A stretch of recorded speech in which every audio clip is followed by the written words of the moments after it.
Check one. Check one.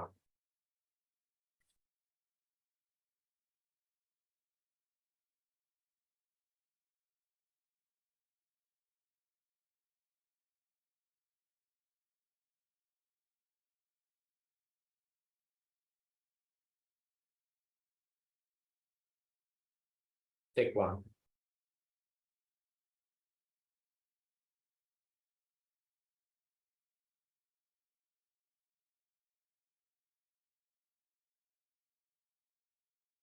Right. Good evening, everybody. Today, a special RQD session. Usually on Wednesdays, we do normal RQD. Today, a special RQD session. That is because your second term exam is almost nearby. So, we are going to revise our chemistry sections of grade 10. In grade 10, part 1 and part 2 book. All the chemistry sections we are going to revise. Before we start, groups are open. Quickly tell you. Is all the duos perfect? Both YouTube and Zoom. Is all the duos perfect? Okay. Cool. No?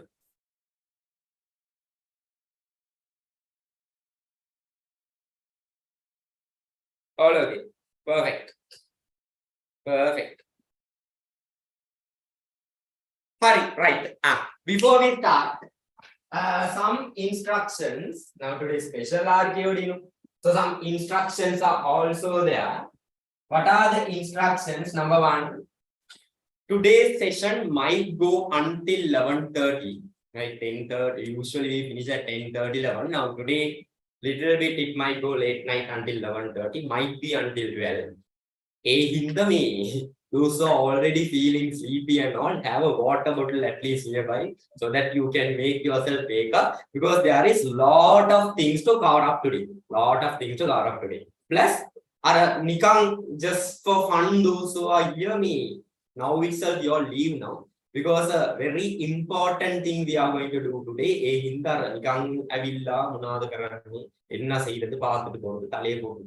don't do that. If you are staying, stay fully. There are so many things to be covered. Take it to your mind, and this is the final train to catch up.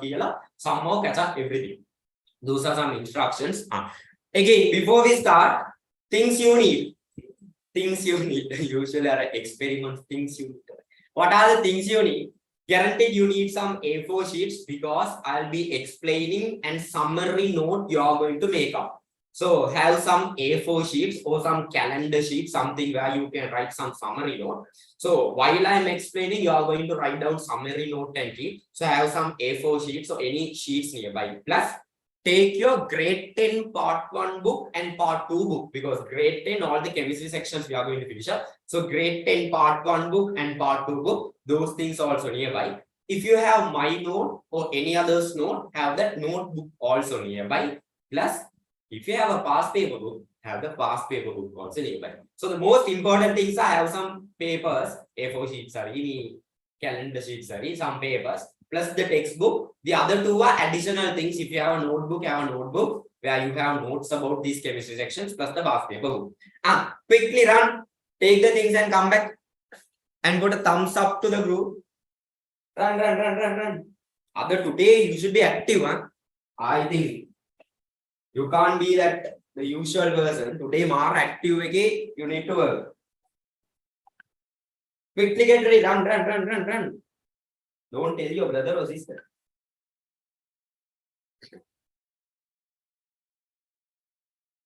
Quickly take the things and come.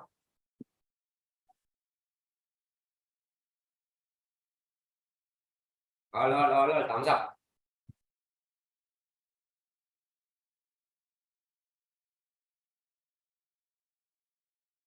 Okay. Good to go now. Good to go now.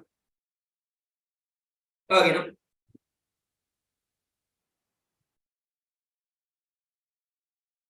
All okay. YouTube people.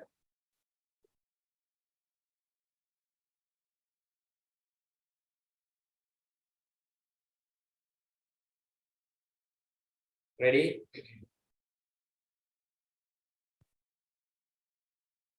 Hurry. Right. Back to the table. Back to the table.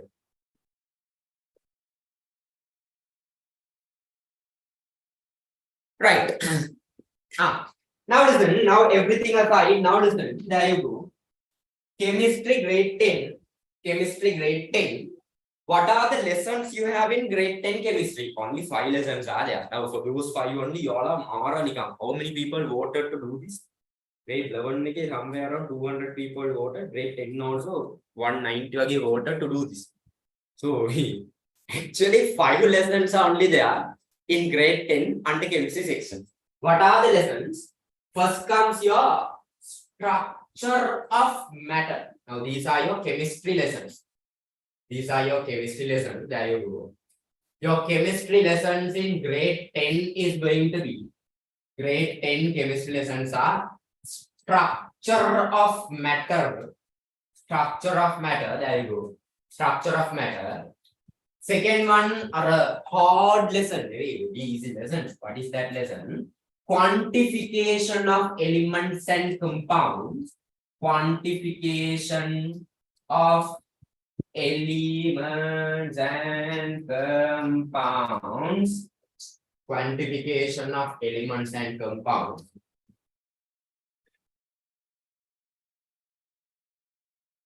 Quantification of elements and compounds. And the next lesson is going to be bonds. That is chemical bonds. Chemical bond lesson. Chemical bonds. Next, very long lesson is there. Recently, I did a revision seminar for Candy people and online people. What is that one? Changes in matter. Changes in matter. Now, sometimes when I tell changes in matter, some of you are wondering, did we do this lesson? Yes, yes. You all did it. Believe me, you all did it. In changes of matter only that this thing comes. Extraction of iron. That section comes under changes of matter. Finally comes the rate of reaction. Finally comes the rate of reaction. These are the only 5 lessons. Only 5 lessons. Only 5 chemistry lessons in grade 10. Here we have some grade 10 people as well. Grade 10 students also there.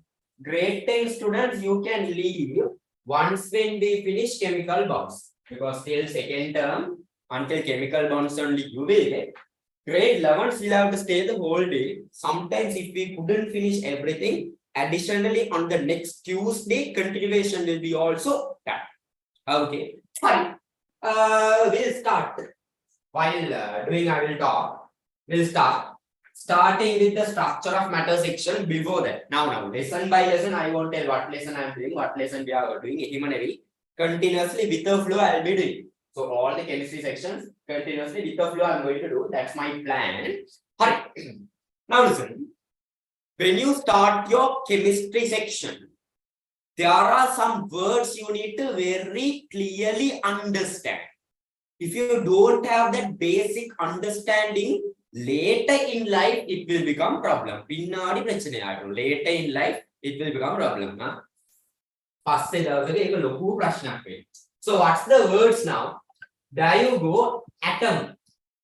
Next, element. Next, compound. Next, molecule. Most of you would have heard these words again and again in chemistry, but don't know the correct meanings of it. Now listen. What is an atom? Very simple. The basic structural unit of a matter is atom. So the basic structural unit, if I use another word, the basic building unit of matter is atoms. Now, for example, this mouse is made out of so many atoms together. So the basic building unit of this mouse is atoms. So the basic building unit of any matter is going to be atoms. So simply, if someone tells you atom, what should come into your mind? Building blocks, building units.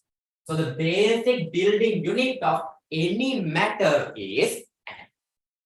Okay, right. Now comes the element. What is element? What is an element? same type of atoms is element. Same type of atom is element. So element is going to be same type of atoms. Same type of atom. Anisha, this means now see. I will write with the examples. Example.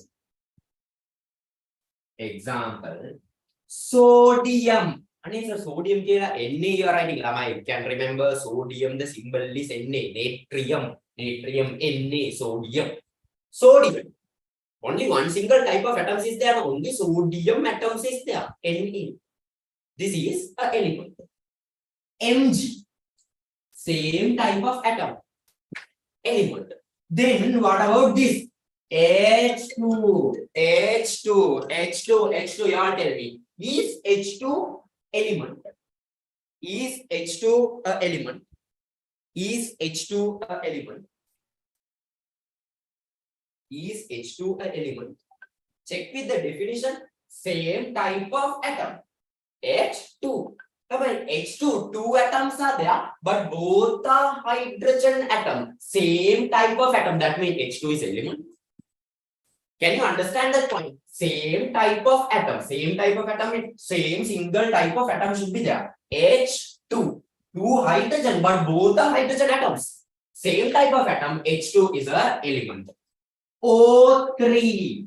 Ozone. O3. Is it element? Yes. Same type of atom. Only oxygen atoms is there. Element. All these are element. Now record it to your mind. Some students think only when we write sodium, Na, Mg, what do you call S, like that when we write only it is element. No, same type of atoms is element. Then you might ask me, sir, bond sodium form Na2 like this? No, sodium can't form this kind of a element. This kind of a molecule, it cannot form. I'll come to molecule also later. At that time, I'll explain further. That's about the element. What is element? Same type of atoms are going to form element. Now comes the compound. What is going to be compound? Opposite of element. Combination of different type of atoms will form the compound. There you go. Combination of different types of atoms. Different types of atoms are there. Element, same type of atom. Compound, different types of atom. That means, see, example. Look here. Example. Sodium joining with chlorine. Sodium and chlorine. Sodium and chlorine, different types of atoms, compound. NaCl is a compound. HCl, different type of atoms, compound. MgO, different types of atoms, compound. So now can you understand element and compound? Same type of atoms, element. Different types of atoms combining, compound. Now last comes the molecule. What is going to be molecule? Molecule is more than one atom. More than one atom is present. It doesn't need to be any type. Type, you don't talk about the type on the molecule. If there is more than one atom, that is molecule. If there is more than one atom, molecule. So more than one atom should be there. That's the only condition. More than one atom. More than one atom is there, then it's going to be molecule. Now, for example, CH2. More than one atom, no, not one hydrogen, two hydrogen are there. Molecule. O3. More than one atom is there, no, three atoms are there. Molecule. Then, sir, what about these? These are also coming under this. Why? More than one atom. Are we talking about the type under the molecule? No. We don't discuss about the type. We discuss about the type only under element and compound. Same type of atom. Different type of atom.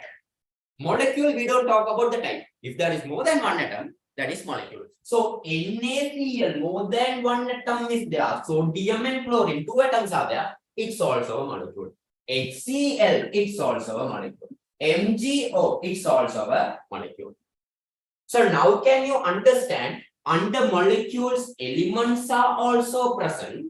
Under molecule, compounds are also present. Again, listen. What is atom? Building unit of matter is atom. Now memorize. Building unit of matter is atom. What is element? Same type of atoms, you call it element. Same type of atoms, element. Example, sodium, magnesium, H2, same type of atom. O3, same type of atom. Compound is opposite of element. Different types of atom. Sodium and chlorine together. Sodium chloride compound. HCl, hydrogen and chlorine together. Different types of atom. Magnesium and oxygen, different type. So that's going to be compound. Next, from element and compound, you can write molecule. Now, what is molecule? More than one atom. Here, you don't talk about what type, type you don't talk. Molecule is more than one atom. Molecule is more than one atom. Okay, right. With that, going a bit deeper, if you take a certain atom, there you go. I'll take now sodium. If you take a certain atom, in front of the atom, left side bottom, in front, that means left side bottom, you write a number. What is this number? Phone number of sodium. It's the atomic number of sodium. So, left side bottom, you write the atomic number. What number? Atomic number. That's going to be your atomic number. Ani sir, what is atomic number means? What is this atomic number means? Very simple. Number of protons in the nucleus is atomic number. Number of protons. So atomic number is exactly equal to number of protons. So from 11, you are understanding two things. 11 is the atomic number of sodium. Additionally, you are understanding there are 11 protons in sodium. Simple things. I know most of you know it, but I am teaching from the basic. So we can't ignore the students who doesn't know these things. That's why I'm teaching from the basic. Some of you think, sir, these are simple things we know. I know, you all know here. But at least here there will be one or two who doesn't know about this. No, I'm teaching for them. So we'll go from the basic. Others also listen. Next, left side top. Left side top, you write a number. What is that number? Mass number. What number is that? Mass number. There you go. That number is going to be your mass number. And what is this mass number means? Lamai, mass number. Mass number is going to be equal to number of protons plus number of neutrons. Number of protons plus number of neutrons. So mass number is what? Number of protons plus number of neutrons. Atomic number is what? Number of protons. From this you are understanding something. What is that something? An atom consists of two things now we are understanding. Here, this is one subatomic particle. This is another subatomic particle. Another one more subatomic particle I wanted to give, but I think you all can give me that subatomic particle. What is the subatomic particle I have not written on the board? What is the other subatomic particle I have not written on the board? There you go. Electron. There you go. Electron. So basically, atom consists of three subatomic particles. Atom consists of three subatomic particles. What are the three? Proton, neutron, and electron. Proton, neutron, electron. This one everyone knows. No? Now I'm going to tell something very important. Listen. Remember, always in an atom, proton should be present. Always in an atom, proton should be present. Then you will tell me if there is no proton in the atom. If there is no proton in the atom, it's not an atom. Okay. So always in an atom, proton should be present. Neutron and electron, optional. Sometimes, actually, most of the time, neutron and electron are there. But There are places where neutron and electron are not present also. This was an MCQ question. Proton is a subatomic particle which should be always present in an atom. Neutron and electron, most of the time it is present. Sometimes there are instances where neutron and electron are missing. For example, hydrogen has three isotopes. Hydrogen has three isotopes. I'll come to isotope later. In that H11, H11, H11, you all tell me, H11. How many protons are there? How many protons are there? How many protons are there? H11, how many protons are there? Proton number is equal to the atomic number. Proton number is your atomic number. Then check the atomic number and tell me how many protons are there. How many protons are there? How many protons are there? One proton is there. One proton is there. Now we'll think. Now you will think and tell me how many neutrons are there? Mass number is proton number plus neutron number together. How many neutrons are there? How many neutrons are? Think. Those are typing one thing. Mass number is proton plus neutron. Proton already 1. Mass number is 1. Then neutron is 0. This plus this together, mass number. 1 plus 0, mass number is 1. In case, if this is a positively charged ion, if it is a positively charged ion, one and only electron present is also left. How many electrons? 0 electron. Protium plus 1 ion, only 1 proton is there. So that's what I told you. Always there should be proton in an atom, but there are instances where neutron and electron are not present. There are instances where neutron and electrons are not present. So always proton is a subatomic particle which should be present in an atom. Okay. What are the charges? Proton, what's the charge? Positive charge. Neutron, what's the charge? 0 charge. Electron, what's the charge? Negative charge. Where is proton and neutron located? Where is proton and neutron located? Proton and neutron are located in the nucleus. Proton and neutron in the nucleus. Only then you all tell me, where is electron located? Where is electron located? Quick. Shut up, you all have to tell. Where is electron located?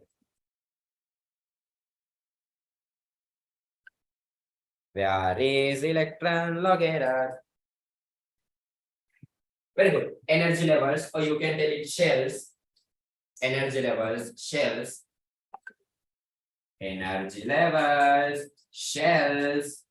Or even you can tell orbitals. Actually speaking, these three are three different parts. But in O-level syllabus, we consider these all are same and these same. Energy level, shell, orbital, all are same. So anywhere, this person, anywhere, or anything you can tell. Energy level also you can tell. Shell also you can tell. Orbitals also you can tell. Right.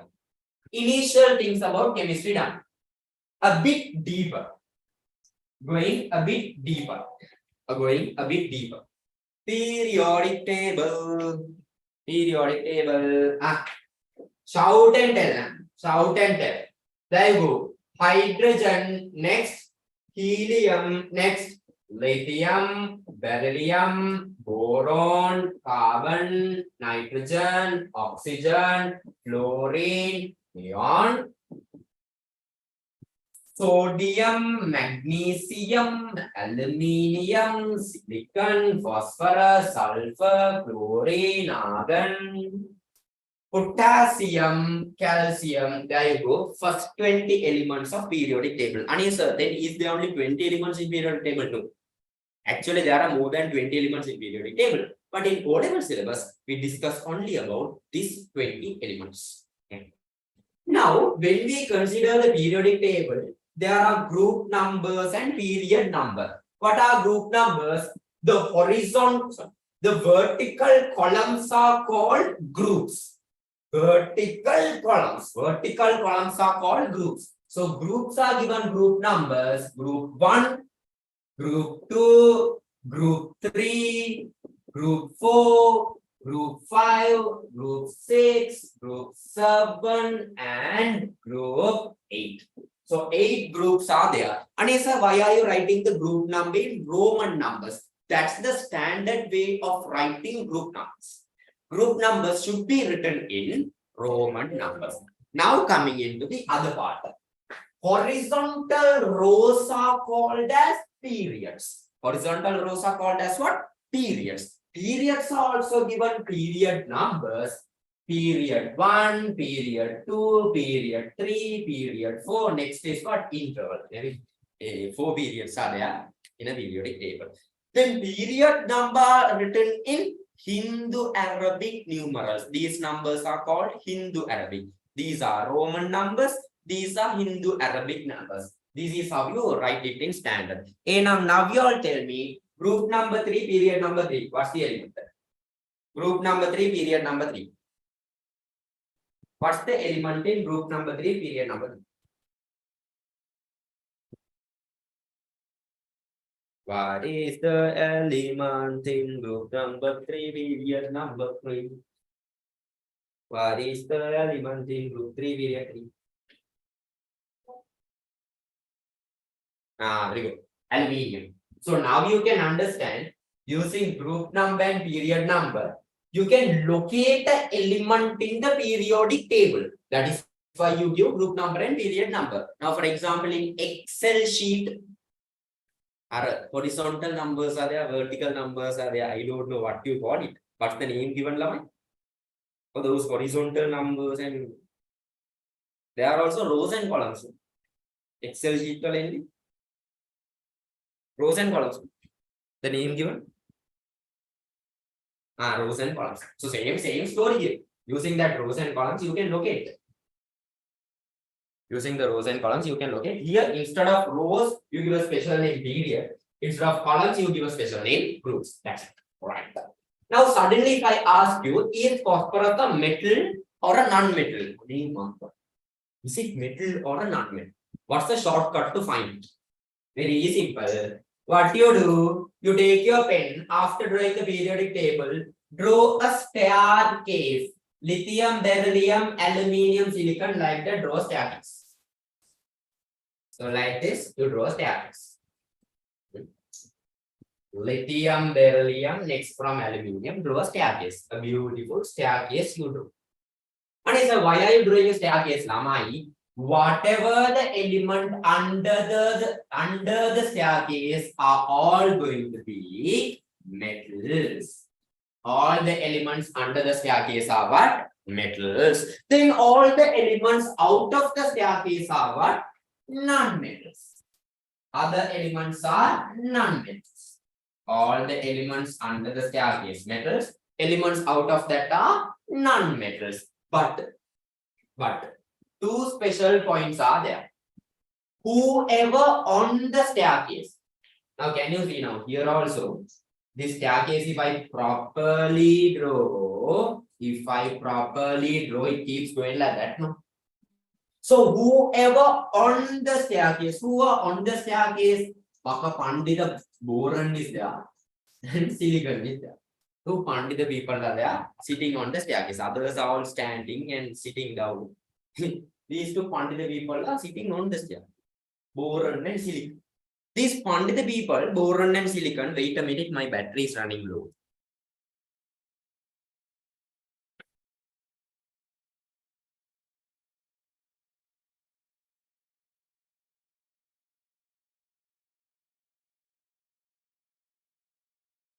Right. What's the story about boron and silicon? These Pandita people, Lamai, they show both the properties.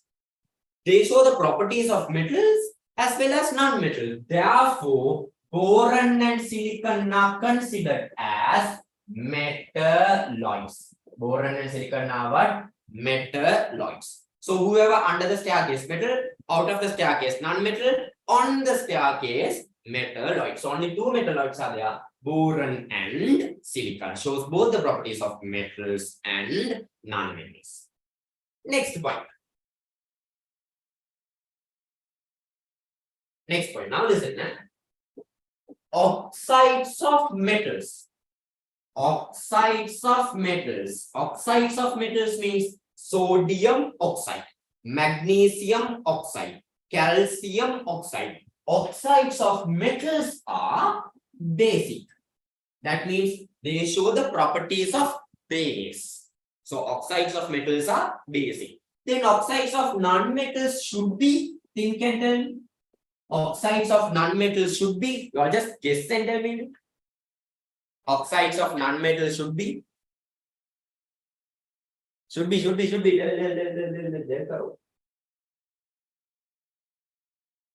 Oxides of non-metals should be very good acid. Oxides of non-metals are acid. So those people are acidic. Oxides of metals are basic. Oxides of non-metals are also Oxides of metals are basic. Oxides of non-metals are acidic. But here also there is a special point.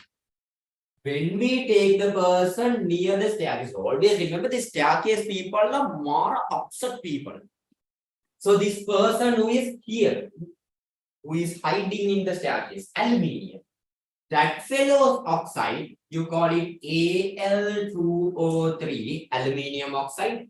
Aluminium oxide is going to be amphoteric. What?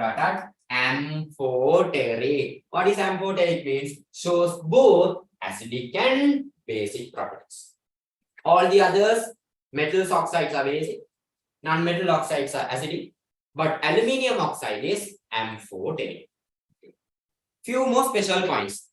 That first ionization energy and electronegativity, that also I will summarize here itself. What is first ionization energy means? What is first ionization energy means? Atom is there. Only come part the particle. Atom is there. Particle. Hello is there. Atom is there. This atom, what you are going to do is, you are going to remove an electron from this atom. You can't keep your hand free. You are going to remove the electron from the atom. Sometimes we do in the pen, we remove the pen tip and put it on the other side, remove it and put it on the other side, remove it and put it on the other side. Useless work we do. Open the fridge, close it, open the fridge, close it, open the fridge, close it, do it about 345 times in one day. Unnecessary thing we are doing. What is that? Atom is there. We are removing an electron. You all tell me, is it easy to remove something which belongs to someone? Hard, no, more hard. Electron belongs to this atom. It's not easy task to remove. If you want to still remove, what you need to supply? You need to supply some energy. You need to fight. You need to fight for that. Give your energy and then only remove the electron. Now, what is first ionization energy means? Minimum energy that should be supplied to an atom to remove an electron. What is first ionization energy? Minimum energy that should be supplied to an atom to remove an electron. Wait. Some additional points are there. Remember, this atom should be at gaseous state. Why? When they are in gaseous state, particles are arranged far away. When particles are arranged far away, it is somewhat easy to remove the electron. Here we talk about minimum energy, so you can supply minimum energy at gaseous state. If they are in solid state, atoms are very tightly fixed. Particles are very closer. Very hard to get in between that and remove the electron. So here we define the state for gaseous state. So what is first ionization energy? At this word also, minimum energy supplied to an atom at gaseous state to remove an electron. Wait. One more word. Once when you remove the electron, still it's not going to be just the atom. After you remove the atom, after you remove the electron from the atom, now it will turn into unipositive gaseous ion. Unipositive gaseous ion. It will turn into unipositive gaseous ion. Now put everything together, make a fruit salad and tell me a definition for first ionization energy. What is first ionization energy? Minimum energy supplied to an atom at gaseous state. to remove an electron and convert it into unipositive gaseous sign. Again. What is first ionization energy? Minimum energy supplied to an atom at gaseous state to remove an electron and convert it to unipositive gaseous ion. Now, should we memorize these energy values? Energy is measured in joules. No? Should we separately measure and memorize the energy, minimum energy for each and every atom to remove each electron and convert to unipositive gaseous sign? Should we memorize this first ionization energy value of each and every element? No. No need to memorize. Then what we need to memorize? There is something to memorize. What you need to memorize is how first ionization energy varies across a period and downwards a group. What? How first ionization energy varies across a period and downwards a group. Is there a way to memorize it? Yes, very simple. If you go across a period can be from this side to that side, horizontal. Across a period. If you go across a period, this way, what will happen to first ionization energy? Very simple. What will happen to first ionization energy? First ionization energy. I'll write it like that. First ionization energy increases. What will happen to first ionization energy? Increases. So from left to right, first ionization energy increases. Now I will compare and ask. You all tell me. I'll compare and ask. Sodium and argon. Whose first ionization energy is highest? Sodium and argon, whose first ionization energy is highest?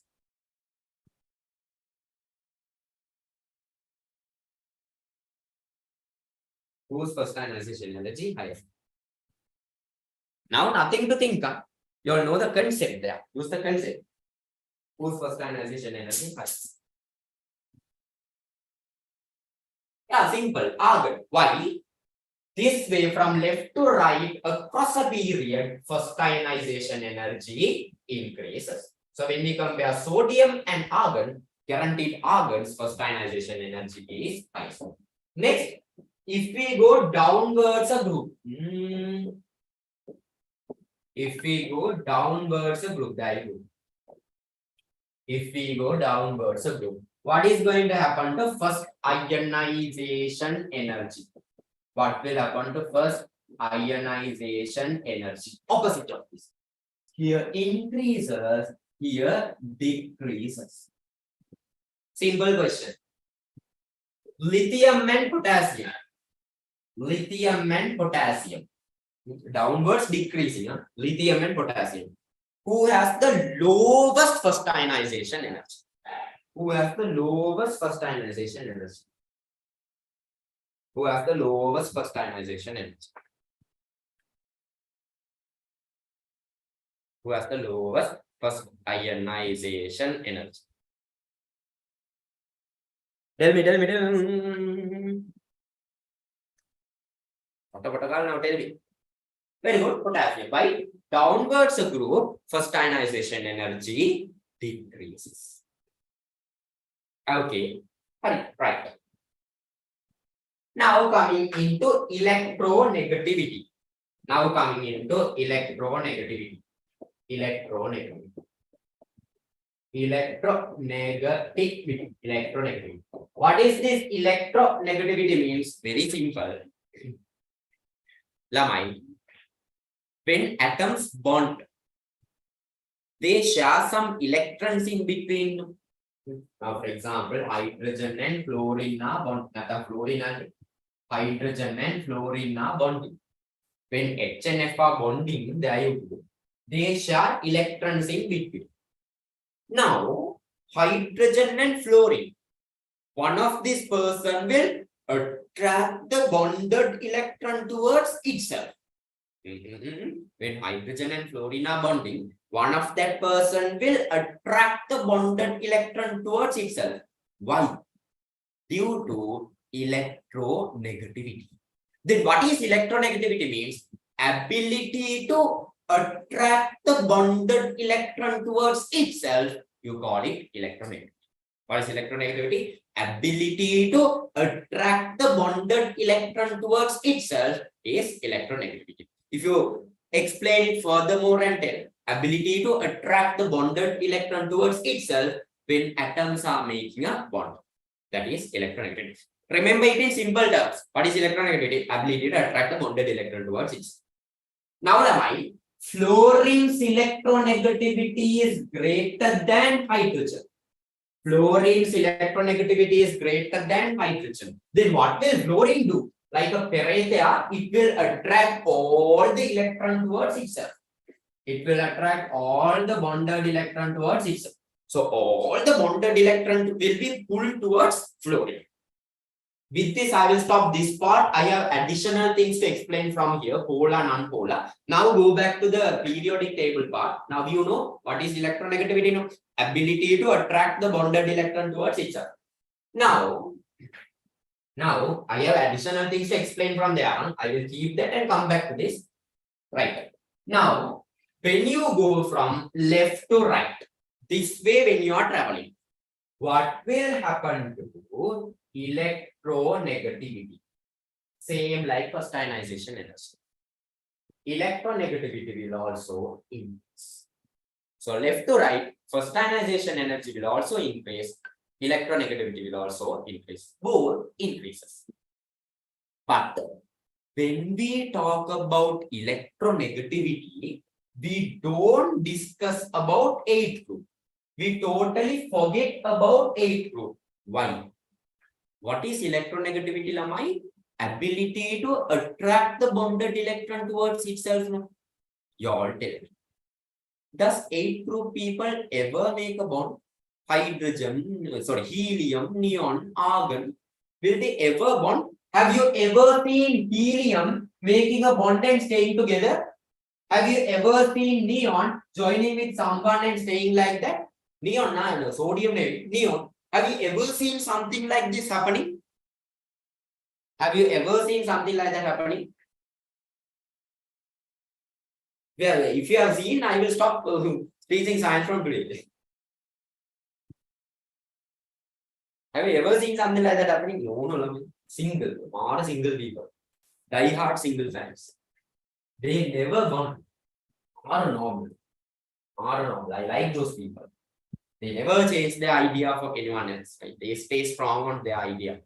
Whoever comes, hi, hello, bye, it will go. Helium, neon, argon. They will stay by their self. They never need to bond. So these people never bond. If they are not bonding, can you define electronegativity for them? No. What is electronegativity? Ability to attract the bonded electron towards itself. Lama, they never make a bond. Can they attract any bonded electron? No. So do 8th group people have any electronegativity value? Are you going to talk about 8th group in electronegativity? No, forget about them. So our electronegativity charge stops from 7th group. So don't consider the 8th group. Again, I repeat, electronegativity charge stops from 7th group. Don't consider the 8th group. Now going downwards. When you go downwards the group, again same story. Electronegativity decreases. Now a simple question. Second group, second period can horizontal. Second period. Who has the highest electronegativity? Second period, who has the highest electronegativity? Second period, who has the highest electronegativity?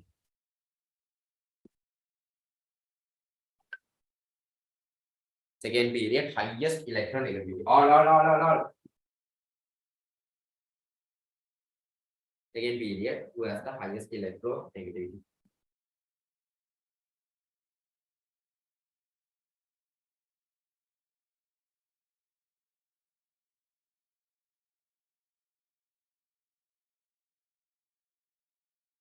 Quickly tell me, YouTube people just now I checked YouTube live chat is open. Me, don't put the live chat. I'm not checking the live chat. all join the WhatsApp group. In case if grade 11 main group 1 is full, today I opened main group 2 another group also. So if any YouTube people watching here, if you couldn't join group 1, if once when I think 1025 again it will get full. If it get full, join the group 2. Group 2 also you can check. Tell me, second period, who has the highest electronegativity? Second period, who has the highest electronegativity? Forget about 8 group. The last person there is fluorine. Fluorine has the highest electronegativity. Fluorine has the highest electronegativity. First group. Now group. First group. First group, lowest electronegativity. First group, lowest electronegativity. First group, lowest electronegativity.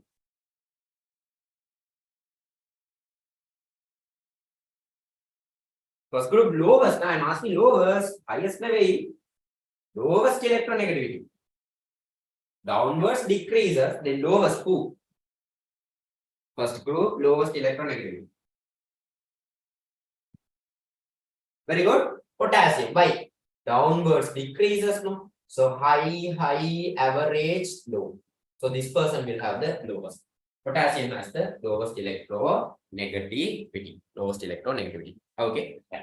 Two more things to memorize from this section. Lamai now already one part of an essay question is done. Na? You all know chemistry question. Your fifth essay is from bio. Sixth essay is from chemistry. In that, most of the time they will give a periodic table, but the only difference is instead of giving these letters, these elements, they will give some unknown symbols. That is how they will differ. The given symbols are unknown symbols. Or nothing they will tell. Given symbols are not standard symbols. Once when we see that, we become more like a Mongol. Until now, from grade 9, we have learned the symbol as hydrogen, helium, lithium, beryllium, boron. Now suddenly they are giving some unknown symbol A, B, C, D, E, F, alphabet. Why are they giving that? Just to confuse. Don't just get confused. Periodic table, same thing. All these concepts are applicable. What you need to only think there is, instead of these known elements, they have given some unknown symbol A, D, like that. They give some unknown symbols. So same thing. You look at that same question, unknown symbol question. You look at it as if you already know those symbols and do the question. All those things that you need to do such a question, periodic table type question, they are here. Additionally, two more things I am giving. Out of the whole first 20 periodic table, who has the highest first ionization energy and who has the lowest first ionization energy and who has the highest electronegativity and who has the lowest electronegativity. Memorize and keep. Now, until now, things that we discuss, nothing to memorize. No, those are concepts to understand. Now, something to memorize. Highest first ionization energy. Remember, highest first ionization energy. See, that also I will teach it and explain. Right side corner ionization increases. Downwards ionization decreases. No, so somewhere on top you will find the highest. That also the most right hand side you can find the most highest. So most highest first ionization energy is where? Helium. So highest first ionization energy in the first 20 periodic table is helium. First 20 element periodic table, highest first ionization energy, there you go for helium. Then lowest first ionization energy, remember lowest first ionization energy, first group lowest, potassium lowest first ionization energy. Highest electronegativity, same concept. Top Go to the right. I told you 8th group you forget in electronegativity. So 7th group, fluorine pass. Fluorine has the highest electronegativity.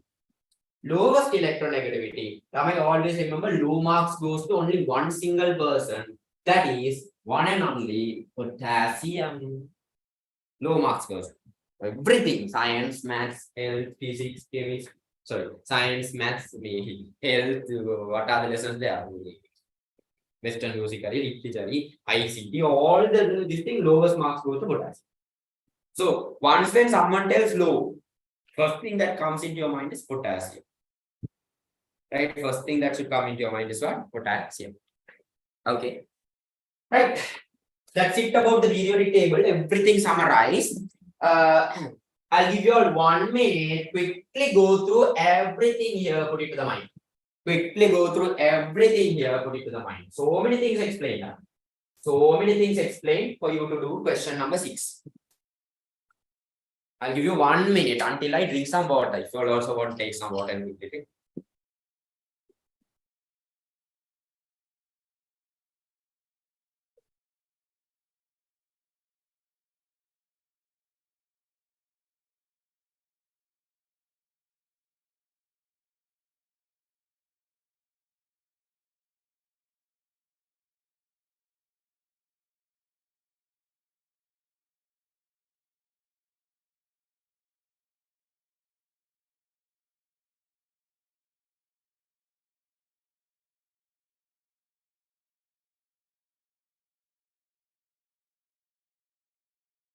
Put it to the mind.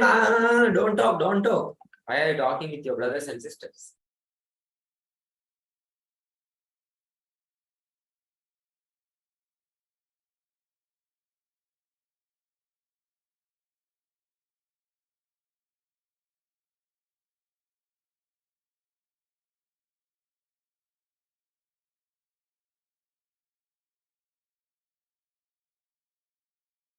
Okay. Right. Second part. Second part. The basic for that question 6 is done. Now, Lamai, in chemistry, you would have seen a very famous number. What is the phone number of chemistry? 6.022 into 10 to the power 23. A number that most of the science students hate. 6.022 into 10 to the power 23. If you have never seen this number in your life, now remember there is a number like this. 6.022 into 10 to the power 23. Very famous number in chemistry. Now, first of all, what is this number? Now, some of you are thinking 6.022 into 10 to the power 23. Is it a number first of all? Yes, Lamai. What does this mean? 6.022. 1, 2, 3, 4, 5, 6, 7, 8, 9, 10, 11, 12, 13, 14, 15, 16, 17, 18, 19, 20. This is that number. What is that number? This is that number. 2, 3, 4, 5, 6, 7, 8, 9, 10, 11, 12, 13, 14, 15, 16, 17, 18, 19, 20, 21, 22, 23. This is that number. I don't know how to tell it in words. Unit zone, thousand zone, million zone, billion zone, trillion zone. I think after that I also know. So, however, a very big number. Who is introducing this number? Who is talking about this number? Avogadro. Actually, this number is a very important number in chemistry. You name it as Avogadro constant also. You name it as Avogadro constant as well. Avogadro constant. It's a very special number. Why it is going to be special? What's the reason? Now listen very carefully. Yeah? Now listen very carefully. Right. Listen very carefully. Finally, only I will come to that point. Finally, only I'll come to this point. Just now, I have introduced that thing into your mind. Finally, only I will come to that point. To talk about that, first of all, you should know about mole concept. First of all, you should know about mole concept. What is this mole means? It's the standard way of representing amount of substance. The standard way of representing amount of substance is mole concept. Unit used to measure moles is MOL.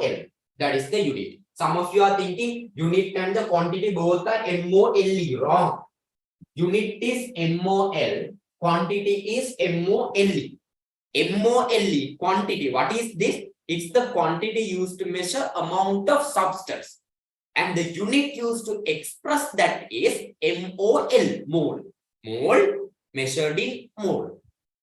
Okay, right. Now, what is this mole going to be? It's the amount of substance. How to measure the amount of substance? How to measure the amount of substance? Listen very carefully. How to measure the amount of substance? Remember, my amount of substance, that is number of moles, is equal to mass divided by molar mass. What's your famous equation? Number of moles is equal to mass divided by molar mass. What is number of moles? Number of moles is equal to mass divided by molar mass. This also, just keep it in mind. One more section I am going now. Slowly, section by section I am going to go. Everything finally I am going to connect. So listen very carefully. First I introduced the number, Avogadro constant. Second I introduced the concept, mole concept. Third my concept is going to be, what is this relative? What is this relative? Relative atomic mass and relative molecular mass. What is this relative atomic mass and what is this relative molecular mass? What is relative molecular mass? Listen very carefully. Three things. If you miss at least one, you will get wrong at the end. First, Avogadro constant I just introduced. Next, mole concept I just introduced. Now the third concept, relative atomic mass, relative molecular mass. What is the relative atomic mass, relative molecular mass? That concept means, now mind. Actually speaking, atoms, they have masses. Each and every atom will have a mass. You take a carbon atom, it will have a certain mass. You take an oxygen atom, it will have a certain mass. But you all just think and tell me, is that mass going to be a larger mass or very, very small mass? Masses of atoms, is it going to be a large mass or a very small mass? Is the masses of atoms large or very small? Just normally think and tell me, masses of atoms large or small? Masses of atoms large or very small? Very small, no? Masses of atoms are very small. For example, mass of carbon atom. Mass of carbon atom. Listen very carefully. Mass of carbon atom. If I express it in grams, it is going to be 1.993 into 10 to the power minus 23 grams. Then you tell me it's a big mass. No, what am I? Minus 23. What does minus 23 means? Before this decimal point, there will be 23 zeros. So if I write it 0.0, 1, 2, 3, 4, 5, 6, 7, 8, 9, 10, 11, 14, 15, 16, 17, 18, 19, 20, 21, 22, 1, 9, 9, 3. Correct? If I jump 1, 2, 3, 4, 5, 6, 7, 8, 9, 10, 11, 12, 13, 14, 15, 16, 17, 18, 19, 20, 21, 22, 23. So if I write this mass in grams, this is the mass going to be. Very small value. Very small value. As it is very small, now we can somehow measure it. Now they have measured it now. Using grams, they have measured it. You can measure. But the biggest problem here is doing calculations with this. You all tell me 1.993 into 10 to the power minus 23. Multiply it by 1.225 into 10 to the power 25 and divide it by 7.23 and multiply it by 9.37. If I give a calculation like that, it's very hard to do. So the biggest problem in expressing the mass of atoms in grams is it's very small, which makes us difficult to do any calculations. So with these kinds of values, it will be very hard to do calculation. So expressing the masses of atoms, and same problem with the molecules also. Expressing the masses of atoms and masses of molecules in grams, kilograms, like that, no normal units, it's very difficult to do calculation. Therefore, only in chemistry, we have developed a separate method to express the mass of atoms and molecules. This method, you can express it, but calculations are hard. So we developed a different method to express the masses of atoms and molecules. In that method, calculations are made somewhat easy. That method is called as relative atomic mass and relative molecular mass. What is the relative atomic mass, relative molecular mass concept means? That is also you are expressing the mass, but in a different method. What is the different method? I will teach it with an example. Let's say in your class, there are few people. There are few people in your classroom. Few people are there.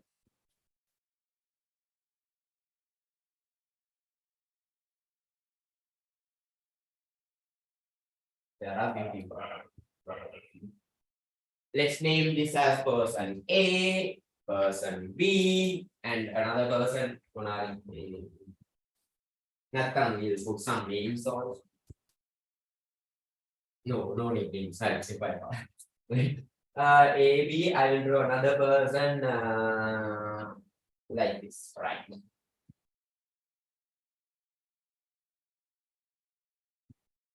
Right. There are few people in the classroom. A, B, and C. A, B, and C. A, B, and C. Sometimes in your classroom also you have done this. Sometimes in your classroom also you have done this. Sometimes you tell a person's mass in comparative to another person's mass. For example, A is 10 times of B. C is 3 times of B. We can tell the masses like that. See, A is 10 times of B. C is 2 times of B. You compare and tell the mass. You compare the mass of A with B. A is 10 times of B. You compare the mass of C with B. C is 2 times of B. Comparing. Another name for comparing is relating. Comparing. So comparing and telling the mass. Relating and telling the mass. This is the basic concept behind your relative atomic mass. So basically in relative atomic mass, what we do is we compare the masses of other substances. We compare the masses of other substances in relationship with a fixed unit. Here my fixed unit is B. Compared to B, mass of A is 10 times.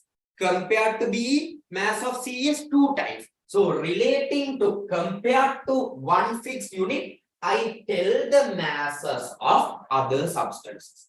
Compared to one fixed unit, this is my fixed unit. This is my fixed unit. Compared to one fixed unit, I tell the masses of other substances. Same concept is used when telling the masses of atoms and molecules also. What they do there is, in compared to a certain atom, they tell the masses of other atom. For example, there is an atom called B. There is an atom called A.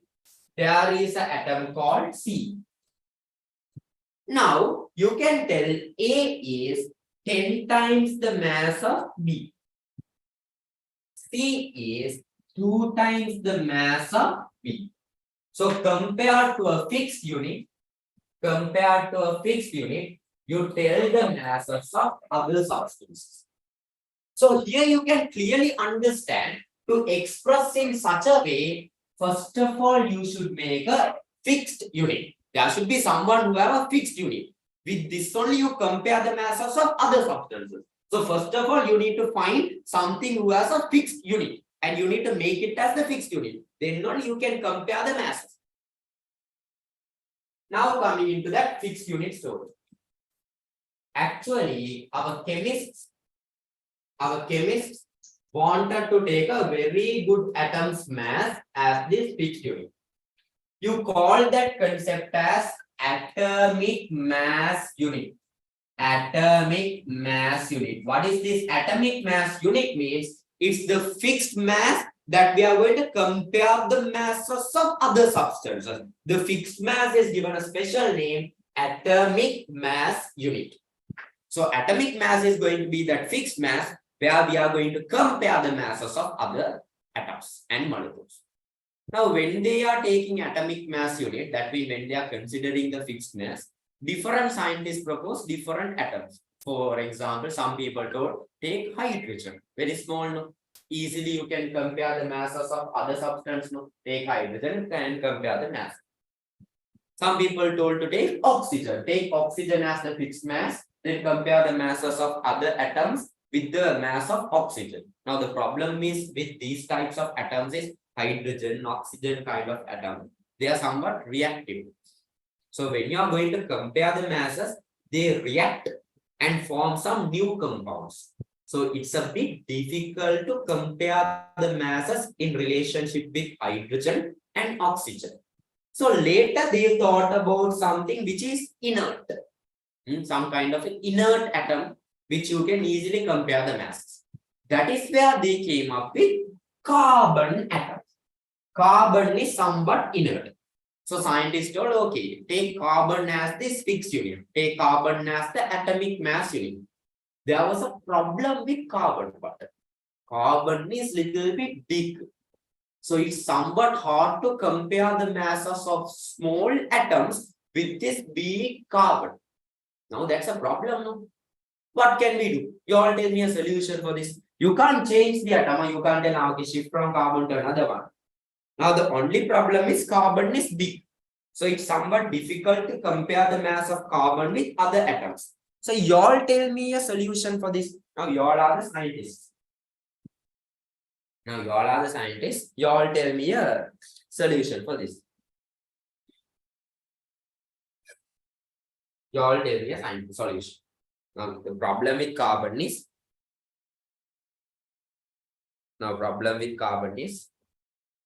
big.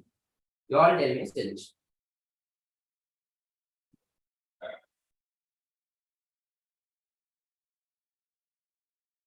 Think, yeah, we are getting some good answers.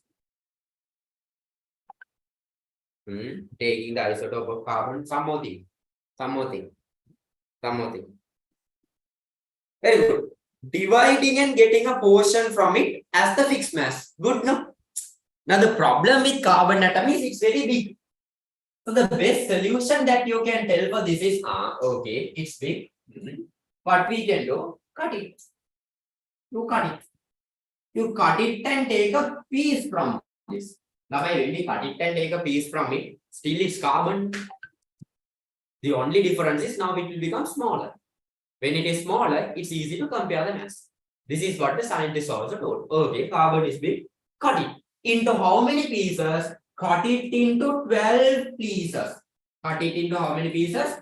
12 pieces and take mass of one piece as your atomic mass unit.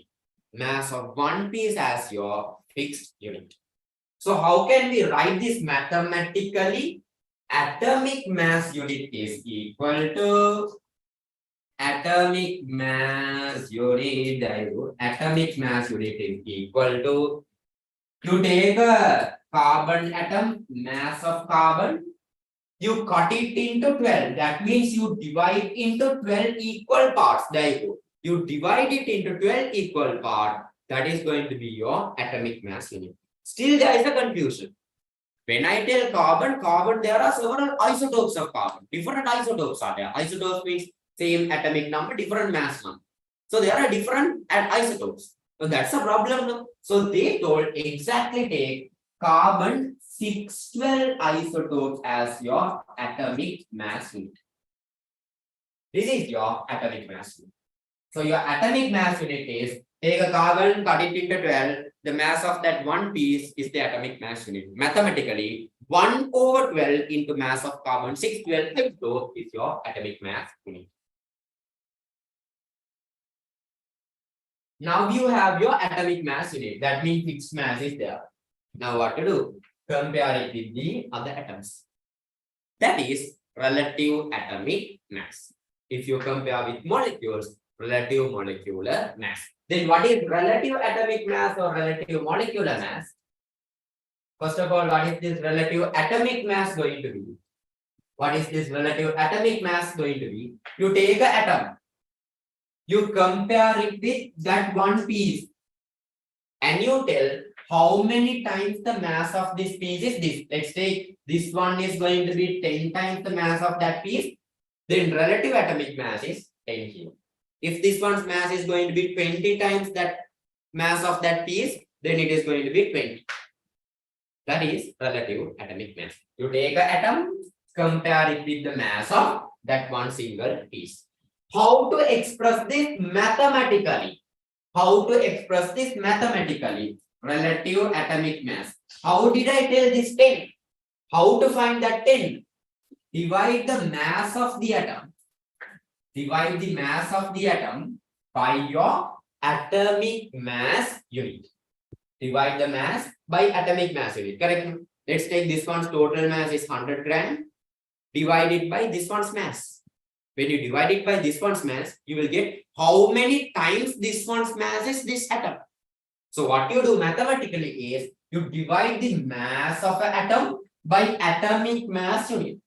What is your atomic mass unit going to be? 1/12 into mass of carbon 612 isotope. So instead of atomic mass unit, I can write 1/12 into mass of C612 isotope.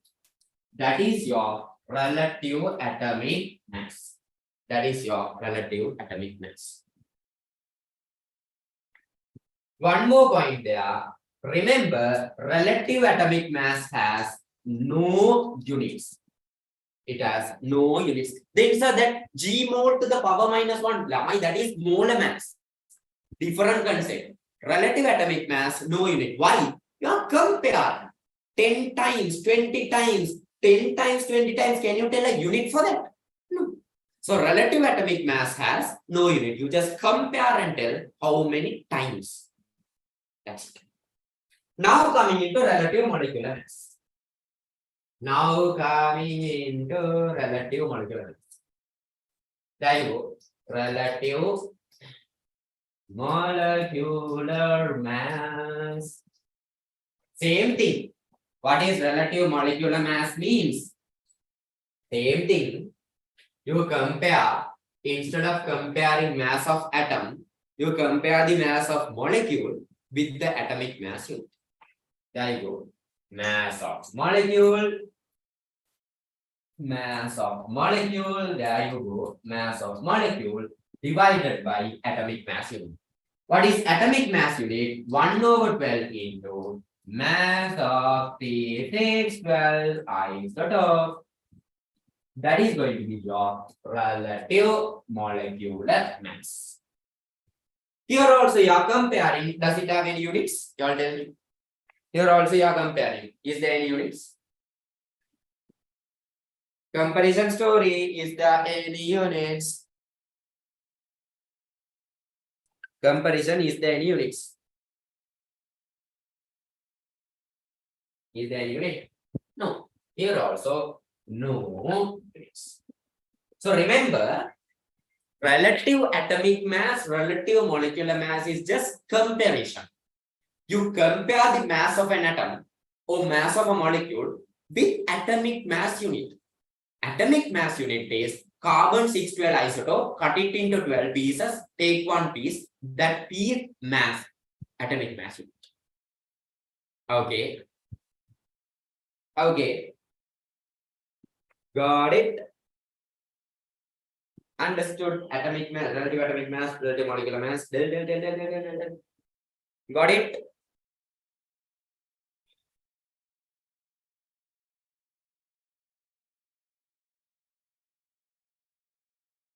Okay.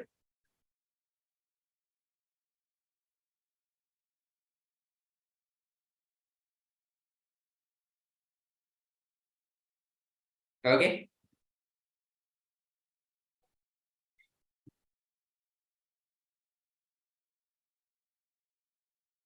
Hurry.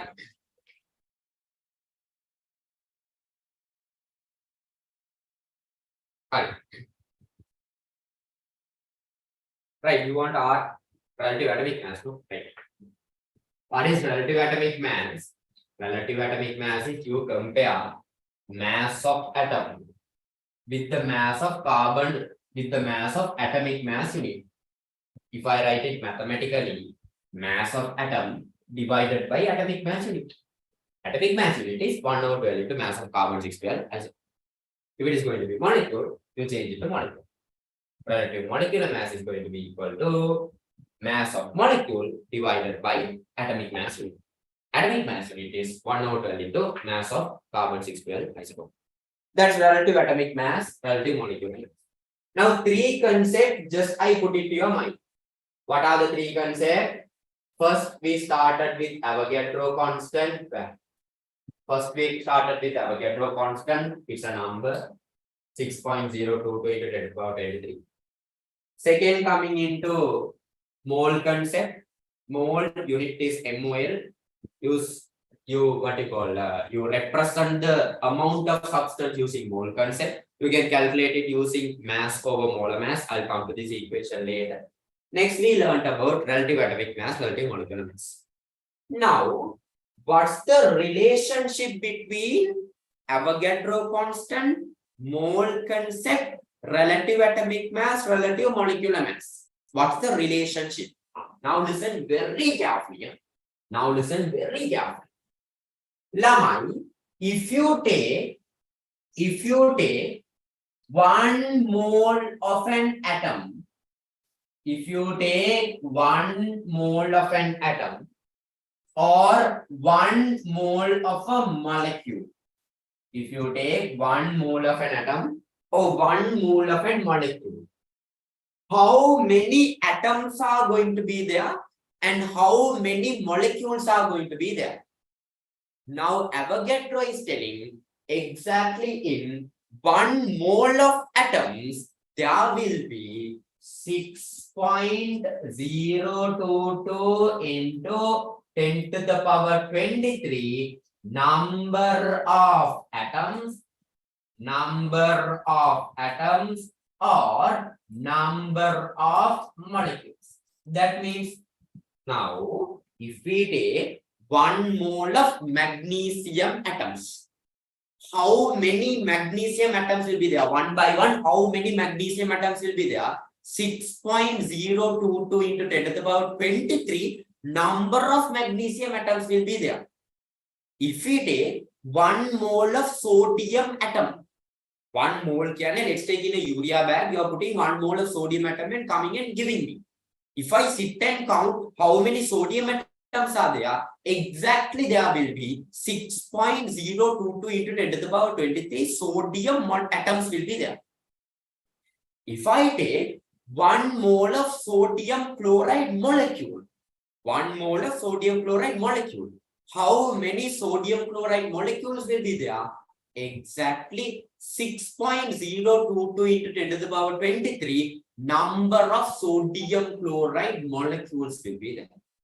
So actually speaking, between this mole and 6.022 into 10 to the power 23, the relationship is 1 mole of atoms is equal to 6.022 into 10 to the power 23 number of atoms, and 1 mole of molecule is exactly equal to 6.022 into 10 to the power 23 number of molecules. If I draw and show this, there you go. I ask you to bring 1 mole of potassium. How many potassium atoms? One by one. How many potassium atoms are going to be there? How many chuti potassium atoms are going to be there? 6.022 into 10 to the power 23 potassium atoms. One by one potassium atoms are there. If I ask you to bring 1 mole of, listen very carefully. If I ask you to bring 1 mole of sodium atom. If I ask you to bring 1 mole of sodium atom. One by one, how many sodium atoms will be there? 6.022 into 10 to the power 23 sodium atoms. One by one will be there. If I ask you to bring 1 mole of NaCl, sodium chloride molecule, full molecule. Altogether, how many molecules will be there? Altogether, how many molecules will be there? Exactly 6.022 into 10 to the power 23 NaCl molecules are there. Molecules are there. Now your turn. 1 mole of hydrogen. 1 mole of hydrogen. How many H atoms will be there? 1 mole of hydrogen, how many H atoms should be there? 1 mole of hydrogen, how many H atoms? 1 mole of hydrogen, how many H atoms? Very good. 6.022 into 10 to the power 23 H atoms will be there. Okay. 1 mole can be 6.022 into 10 to the power 23 H atoms will be there. Very good. Now think. If I ask you to bring 2 moles, if I ask you to bring 2 moles of calcium atoms. Now, how many calcium atoms you need to bring? Now 2 moles. 1 mole and 6.022 into 10 to the power 23. Now 2 moles. 2 moles, how many calcium atoms? No need to tell the final answer, just tell me the calculation and send. 1 mole 6.022 into 10 to the power 23. Then 2 moles. Then 2 moles. 1 mole 6.022 into 10 to the power 23 calcium atoms. Then 2 moles will have 2 times of this 12.044 into 10 to the power 23. Okay, so now you understood the relationship between Avogadro constant and Avogadro constants and mole concept. 1 mole of atom or molecule is exactly equal to 6.022 into 10 to the power 23 number of atoms or molecule. Not finished, not still finished. This relationship still is continuing. Still there is a small point to be added to this. Just now we learned about relative atomic mass and relative molecular mass. That also gets connected to this equation. Actually speaking, now we already know 1 mole of atom or molecule is equal to 6.022 into 10 to the power 23 number of atoms or molecules. No? That is also equal to relative atomic mass or relative molecular mass in grams. What? We already know 1 mole of atom or molecule is equal to 6.022 into 10 to the power 23 number of atoms or molecule, that we already know. Now, this is also equal to relative atomic mass or relative molecular mass in grams. That means now I will again talk with sodium. Sodium's relative atomic mass is 23. Sodium relative atomic mass is 23. Should you memorize it? No need. Now, what's the relationship telling? Relative atomic mass in grams. 23 grams is exactly equal to how many sodium atoms? 6.022 into 10 to the power 23 sodium atoms. How many sodium atoms are there? 6.022 into 10 to the power 23 sodium atoms are there. This is also equal to what? 1 mole. This is also equal to what? 1 mole. That's your relationship. 1 mole is 6.022 into 10 to the power 23 number of atoms or molecule. That is also equal to relative atomic mass or relative molecular mass in grams. I'll do another one.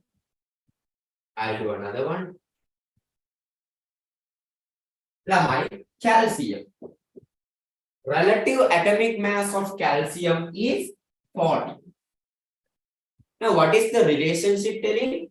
Relative atomic mass in grams is exactly equal to how many calcium atoms? 6.022 into 10 to the power 23 calcium atoms. That is equal to how many moles? 1 mole. 1 mole. Now your turn. Let's take magnesium. Now, magnesium relative atomic mass is 24. Magnesium relative atomic mass is 24.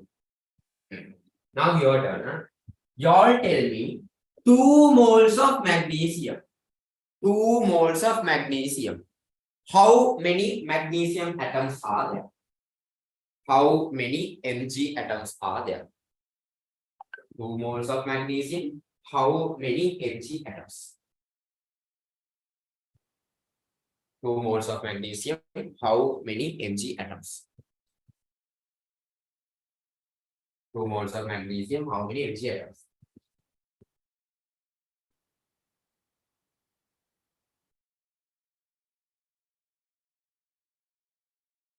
How many Mg atoms?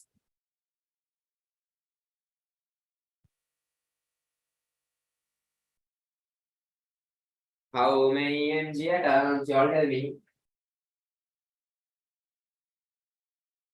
Very good. 2 into 6.022 into 10 to the power 23 Mg atoms are there. Mg atoms are there. That will be equal to what value in grams? What's the value there? What's the value there? That means what's the mass going to be? What's the mass going to be? What's the mass? What's the mass? Very good. Relative atomic mass is 24. Relative atomic mass in grams is 1 mole. Now 2 moles is going to be 2 times of relative atomic mass, 48 grams. 48 grams. 48 grams. Okay. We'll do another one. Now my relative atomic mass of we'll take calcium carbonate. Now molecule. Calcium carbonate 100. Relative molecular mass. Relative molecular mass. You all tell me. 300 grams of calcium carbonate. 300 grams of calcium carbonate. How many moles are there? 300 grams, how many moles are there? 300 grams, how many moles are there? Relative atomic mass 100. Now 300 grams. How many moles? Very good. 3 moles are there. How many calcium carbonate molecules are there? How many calcium carbonate molecules are there? How many calcium carbonate molecules? How many calcium carbonate molecules?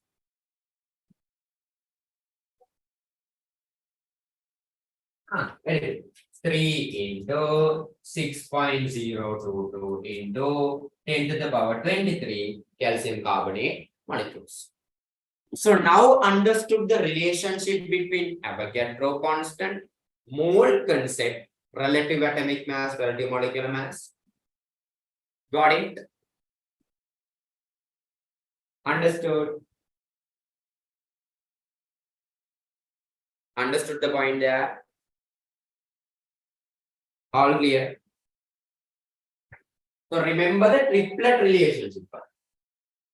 Remember the triplet relationship. That's the most important part. Okay.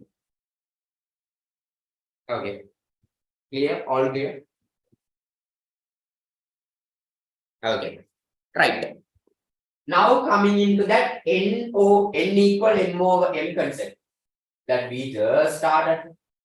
Yeah.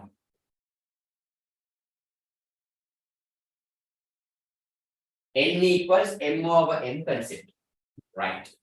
Now listen. Now you know mole concept. Amount of substance is going to be mole.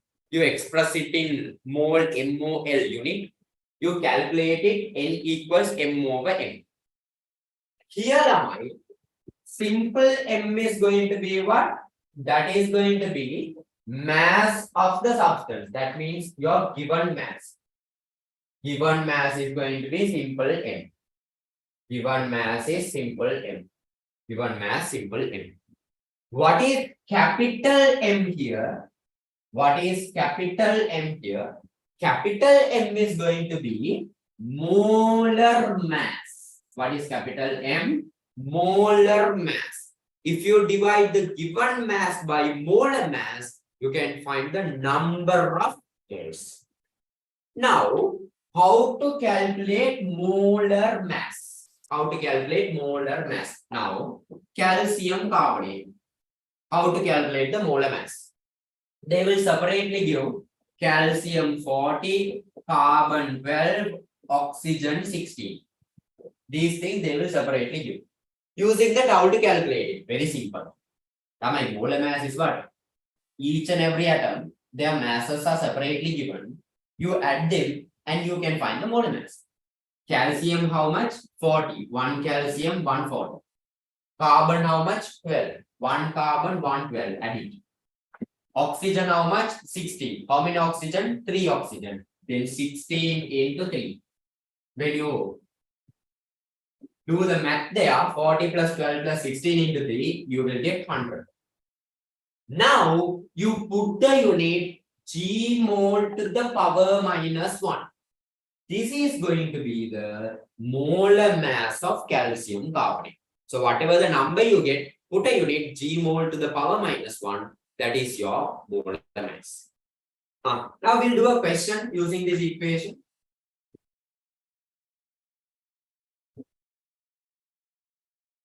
Mass of calcium carbonate 500 grams. Molar mass you already know. What I wanted you all to calculate is number of moles. Mass of calcium carbonate 500 grams.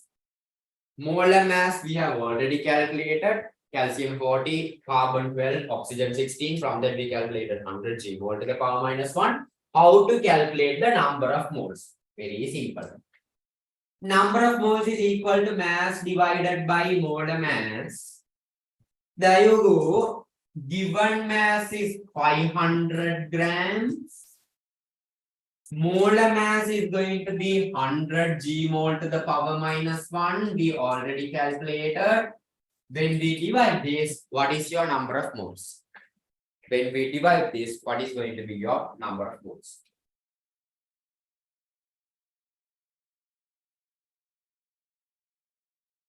When we divide, what is the number of moles there?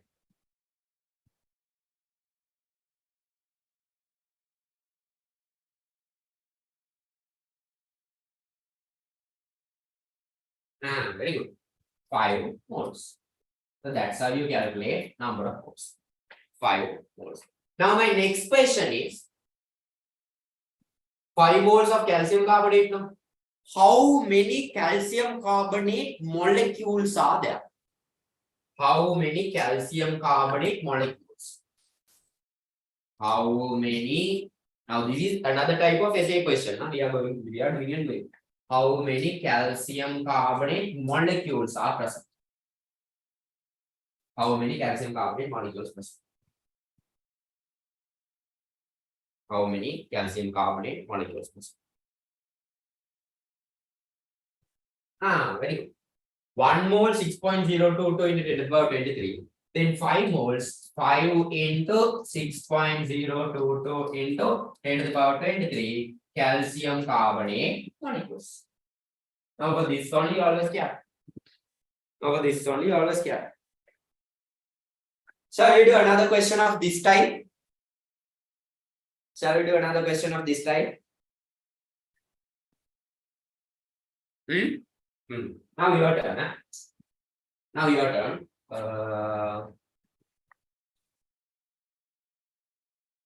Give me a second.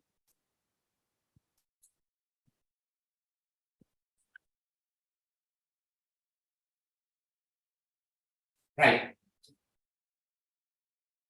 Right. Your turn. Huh? Example, whatever it is. Question 1, whatever it is. Calculate the number of moles in.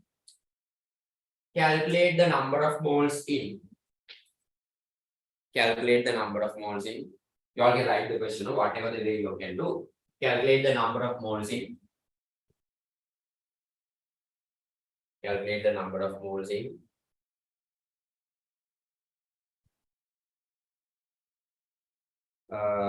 Number of moles in 132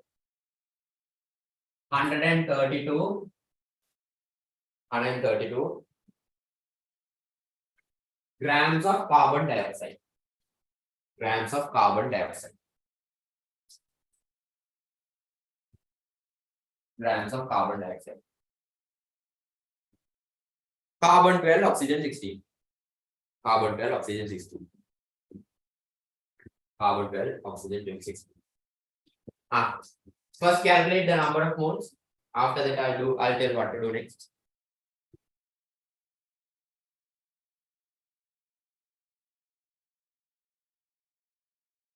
Number of moles in 132 grams of carbon dioxide.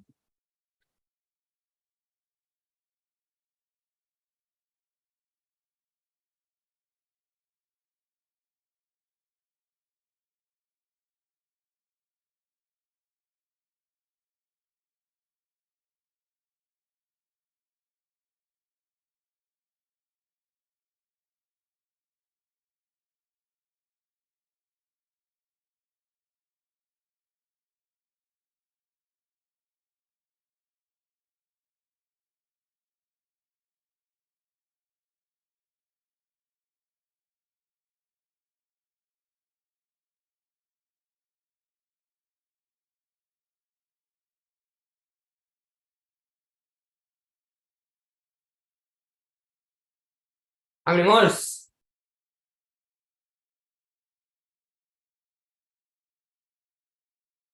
Very good. First of all, we should find the molar mass of carbon dioxide. Carbon 12, oxygen 16, 2 oxygen they are multiplied by 2.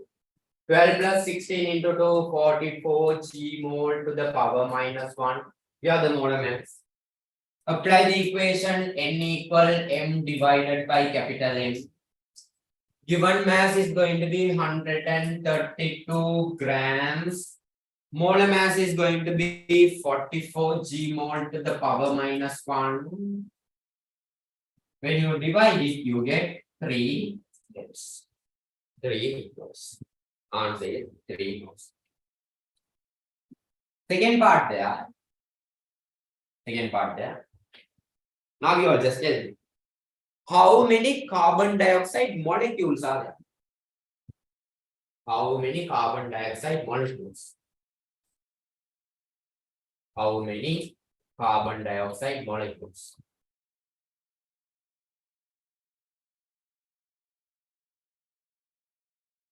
How many carbon dioxide molecules?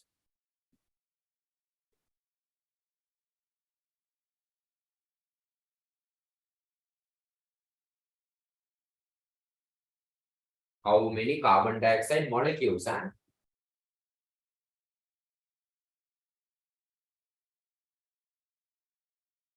Very good. How many?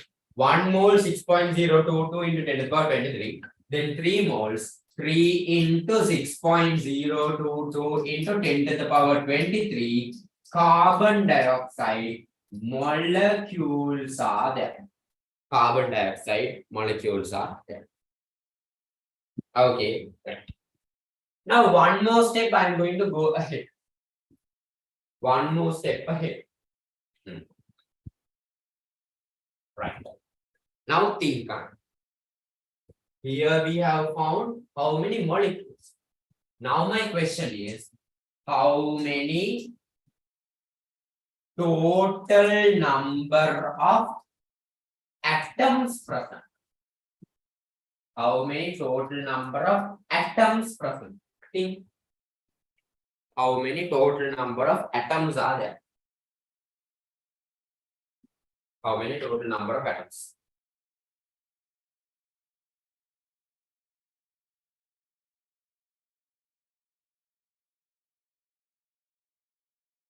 Total number of atoms. No, can't be 3. Can't be 3. Can't be 3. Just think, Lamine. How much of mass? How much of mass? 132 grams. Can there be only 3 atoms? No. Guaranteed not 3. Think. Think. 132 grams. Think of 132 grams of sugar. Is there only 3 atoms there? No, can't be. Think.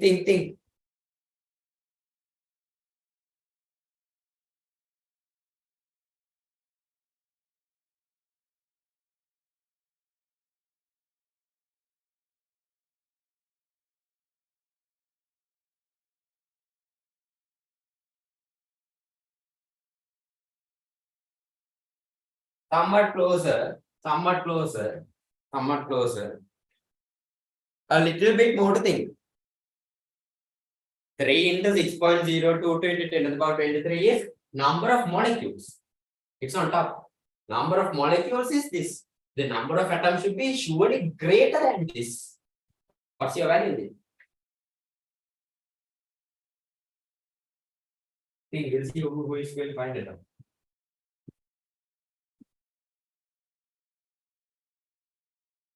Number of molecules is this. Guaranteed atoms are more than that.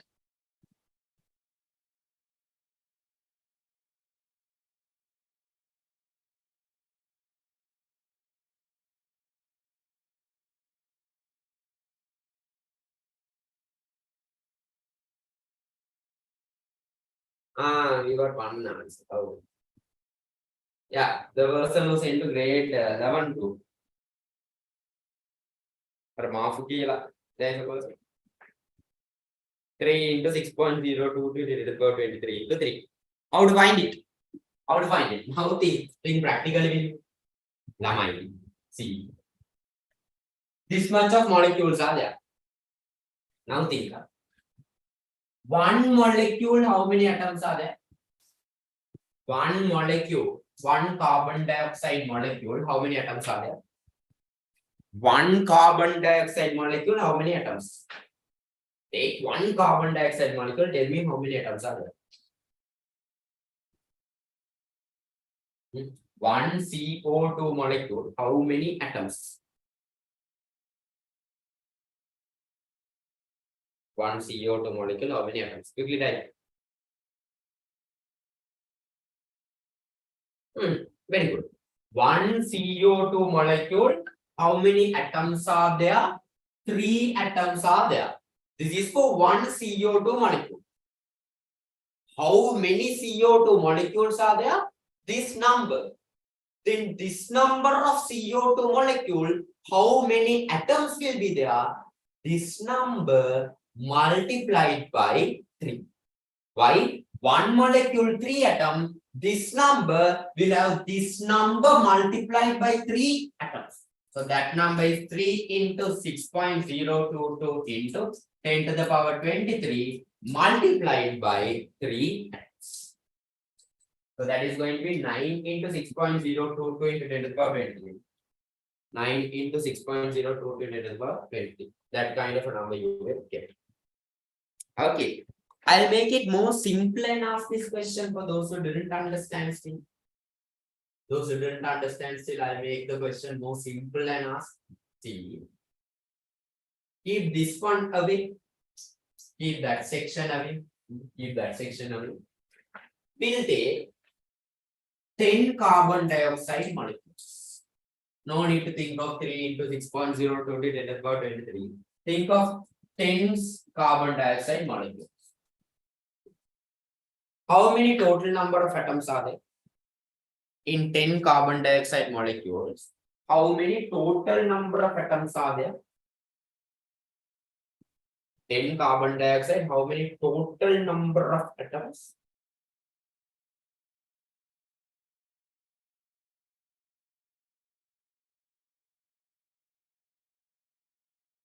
In carbon dioxide, how many total number of atoms? Very good. 30. How did you get 30? 1 carbon dioxide, 3 atoms, multiplied by how many carbon dioxide? 10. 10 into 3 atoms are there. Now convert it to this question.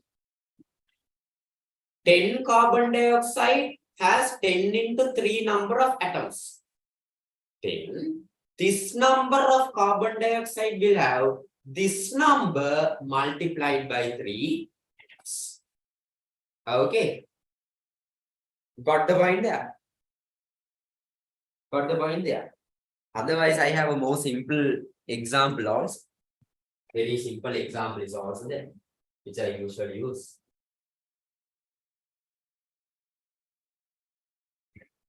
Think of bath parcel. Nice bath parcel are there on the table. Bath parcel, chicken bath parcel are there. Each chicken bath parcel has 2 chicken leg pieces. Each chicken bath parcel has 2 chicken leg pieces. 3, let's take 3. There are 3 chicken leg pieces. 1 bath parcel, 3 leg pieces. 1 bath parcel, 3 leg pieces are there. Altogether, let's take 10 bath parcel are there on the table. 10 lunch packets. 10 lunch packets are there on the table. 10 lunch packets are there. If there are 10 lunch packets on the table, altogether, how many chicken leg pieces are there? 1 lunch packet, 3 leg pieces. 10 lunch packets, how many leg pieces? 1 lunch packet, 3 leg pieces. 10 lunch packets, how many leg pieces? 1 lunch packet, 3 pieces. 10 lunch packet, how many leg pieces?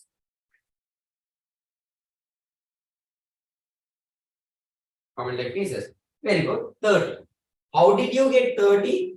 1 lunch packet, 3 leg pieces multiplied by 10 lunch packet, 30. Now think. This lunch packet is like carbon dioxide molecule. In a carbon dioxide molecule, 3 atoms are there. Now on the table, I keep 10 carbon dioxide molecules. On the table, I keep 10 carbon dioxide molecules. If there are 10 carbon dioxide molecules, how many atoms are going to be there? Answer the same question again. How many carbon dioxide atoms are there? 1 carbon dioxide has 3 atoms. Then 10 carbon dioxide. Then 10 carbon dioxide. 1 carbon dioxide, 3 atoms. Then 10 carbon dioxide.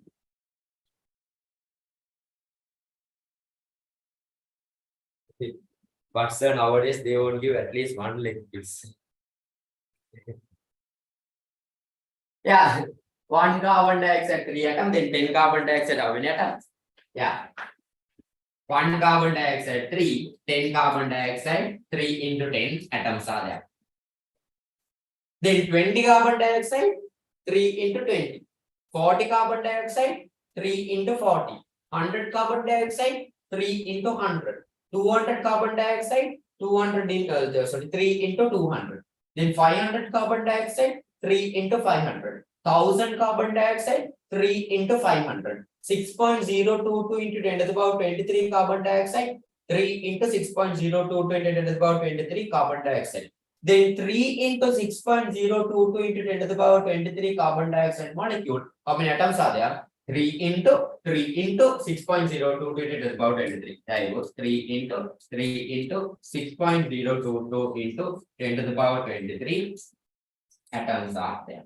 This is the number of molecules. You multiply the number of molecules by number of atoms in one molecule. Number of molecules multiplied by number of atoms in one molecule. Number of molecules is this. You multiply by in one molecule how many atoms are there.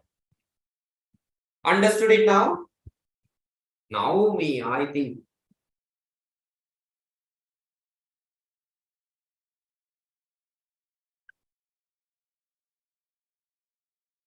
Why did we multiply 3 to 2 times? Because how many molecules are there? 3 into, see, number of molecules are 3 into 6.022 into 10 to the power 23. This is number of molecules. So in molecule itself, you have 1 times 3. Now how many atoms are there? In one molecule, 3 atoms. In atom also, there are 3. So 3 into this number. This number has already 3. That you again multiply by 3. The person asked, why do we multiply 3 2 times? Now got it?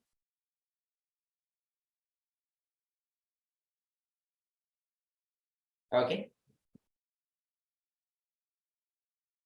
So molecules already has a 3. That you multiply by number of atoms. So that's why 2 times you are getting 3. Okay. Hurry, before going to the next section, we'll take a 10 minutes break. A water break for you. We'll take a 10 minutes break and then continue with the next part.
Right.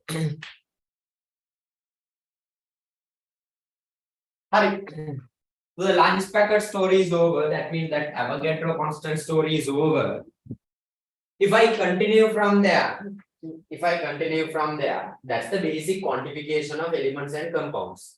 That's the basic quantification of elements and compounds. One more point to be added. There. That is under Avogadro constant. Avogadro constant number, 6.022 into 10 to the power 23. Sometimes in the exam, they will ask you the unit of Avogadro constant. Most of the students forget it.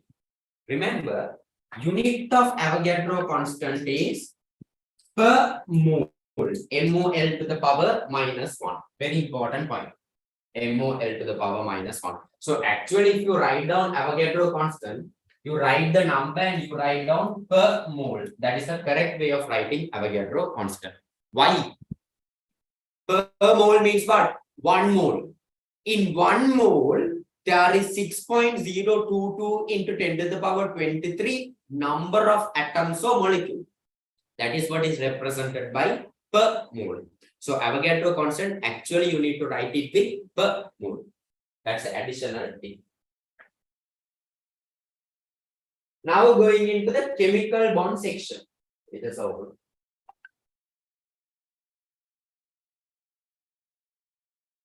Now going into the chemical bond section. Now going into the chemical bonds. Chemical bonds, there you go, chemical bonds. Now my bonds, actually there are 2 types of bonds. How many types of bonds are there? 2 types of bonds. 1 ionic bonds. 2 covalent bonds. Ionic bonds and covalent bonds. What are ionic bonds? Bonds formed between positively charged ion and negatively charged ion, ionic bonds. Make sense? No? Positively charged ion, negatively charged ion. Between ions, bond is there. Ionic bond. So bonds formed between positively charged ion, and negatively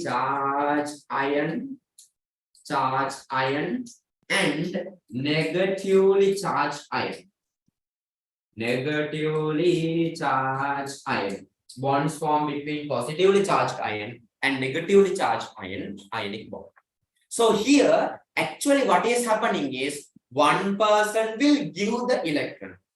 The other person will fully gain the electron.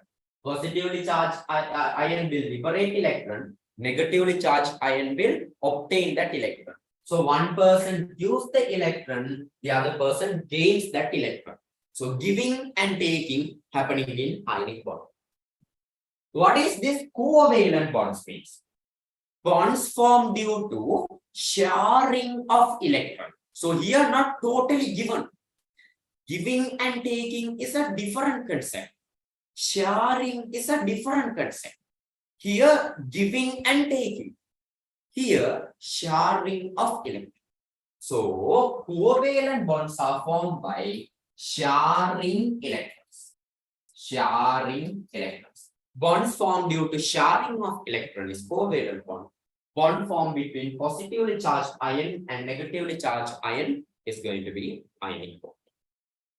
Now, Lamai, if a certain molecule forms ionic bond, you call it as ionic compound.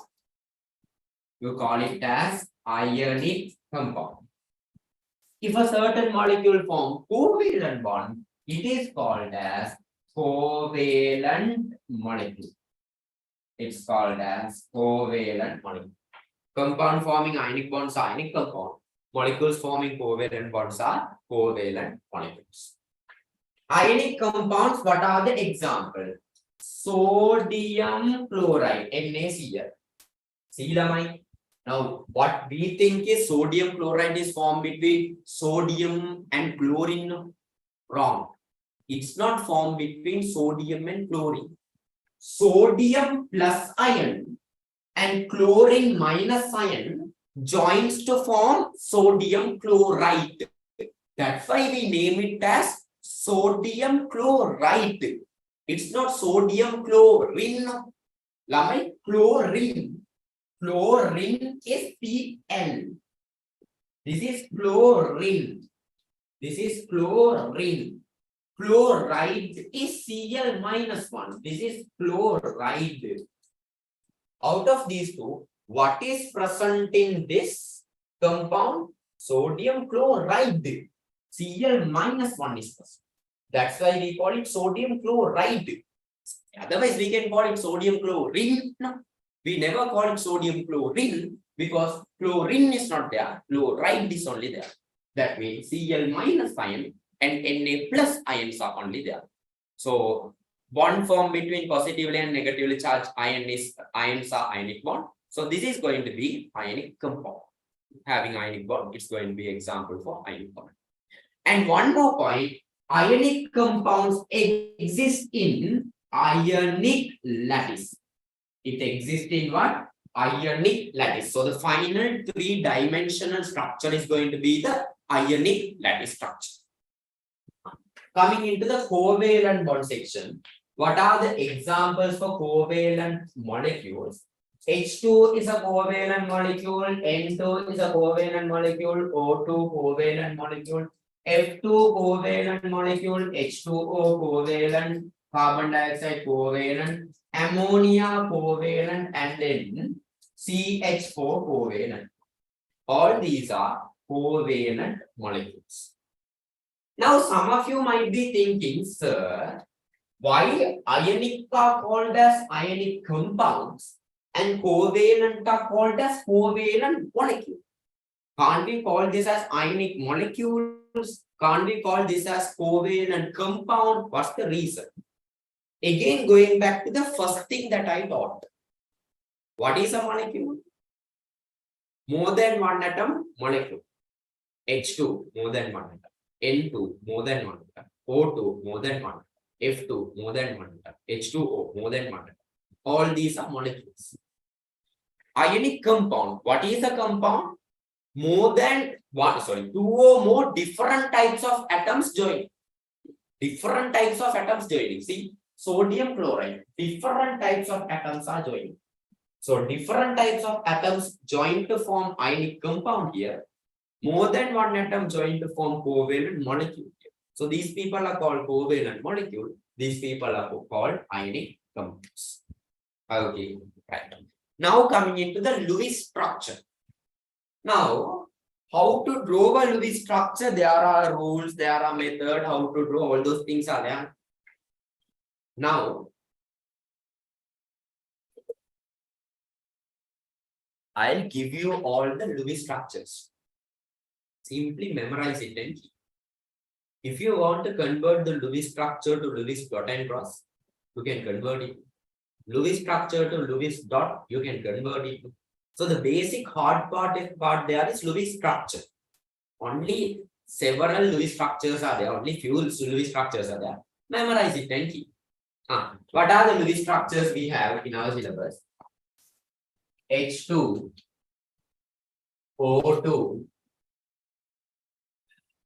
H2O2, I'll write N2 and then F2.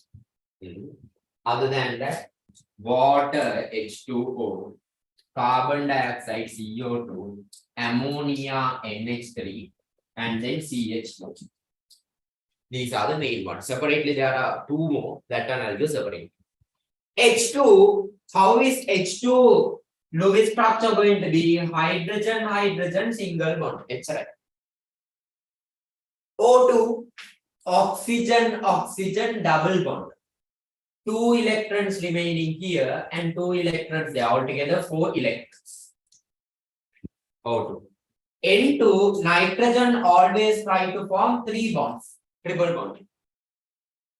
2 electrons remaining. 2 electrons remaining. F2, fluorine always tries to form single bond. 6 electrons remaining. Same structure for Cl2 also. So I'm not going to draw it. Cl2 also same structure. Instead of fluorine, you write Cl. That's the only difference. F2Cl2 same structure. F2Cl2 same structure. Now coming into water. Now see, using this, I convert everything into these structures. Huh? See how I convert. Water. One oxygen, two hydrogen. Hydrogen always tries to form one bond. Oxygen always tries to form two bonds. Now see, oxygen forming two bonds. Hydrogen forming one bond, correct? Oxygen forming two bonds. Hydrogen forming single bond, one bond, one bond. After that, how many electrons remaining on one oxygen? 4 electrons. 1, 2, 3. Structure of water. Carbon dioxide. 1 carbon, 2 oxygen. Oxygen always tries to form 2 bonds, 4 electrons remaining. Oxygen, diago 1, 2. 4 electrons remaining. Oxygen, diago 1, 2. 4 electrons remaining. That's it, carbon dioxide. That's it, carbon dioxide. Now ammonia. 1 nitrogen, 3 hydrogen. 1, 2, 3. Nitrogen always tries to form 3 bonds, 2 electrons remaining. Nitrogen altogether 3 bonds, 2 electrons remaining. 1, 2, 3 bonds, 2 electrons remaining. Automatically, hydrogen's requirement is also fulfilled. Hydrogen forms 1 bond. 1 hydrogen, 1 bond, 1 hydrogen, 1 bond, 1 hydrogen, 1 bond. Finally coming into methane. 1 carbon, 4 hydrogen. 1 carbon, 4 hydrogen. Hydrogen always tries to form 1 bond, another 1 bond, here 1 bond, here 1 bond, ammonia. Methane, CH4. That's it, the main structures. Memorize it and give. If you want to convert it to Lewis dot, then what you do? 1 bond is 2 electrons. So instead of 1 bond, you keep 2 dots. If there are 2 bonds, 4 dots. If there are 3 bonds, 6 dots. 2 bonds, 4 dots. 1 bond, 2 dots. 3 bonds, 6 dots. So 1 bond, you keep 2 dots. 2 bonds, you keep 4 dots. 3 bonds, you keep 6 dots. Lewis dot type. How to draw Lewis dot cross? For these types of molecule, you call them as homoatomic molecule. For homoatomic molecules, one atom will get dots, the other atom will get cross. We know bond has 2 electrons, 1 electron from one atom, the other electron from other atom. So for this atom, you keep a dot. For this atom, you keep a cross. Here, 2 atoms, 1 atom keep dots, 1 atom give cross. 2 bonds are there. 2 electron from this oxygen, 2 electron from that oxygen, 2 dots, 2 cross. Here, 3 dots, 3 cross. Here, 1 dot, 1 cross. When you are doing Lewis dot and cross for heteroatomic molecule, these are called heteroatomic molecule. For one type of atom, you give dots. For the other type of atom, you give cross. For example, oxygen, let's take dots. Hydrogen, let's take cross. Oxygen, from oxygen, 1 dot to the bond. From hydrogen, 1 cross to the bond. This oxygen, 1 dot to the bond, 1 cross to the bond. Here also. One atom, one type of atom, you give dots. The other type of atom, you give cross. 2 bonds are there. 2 electron from oxygen, 2 electron from carbon. So let's take oxygen, you give dots. 2 dots there, 2 cross there. Here also, 2 dots there, 2 cross there. So like that, you can convert and do. So the basic there is understanding the basic structures. These basic structures, you can convert it to dots and cross. Okay. Understood the conversion part there.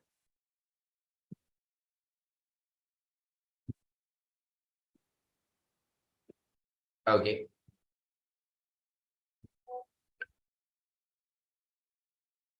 Okay.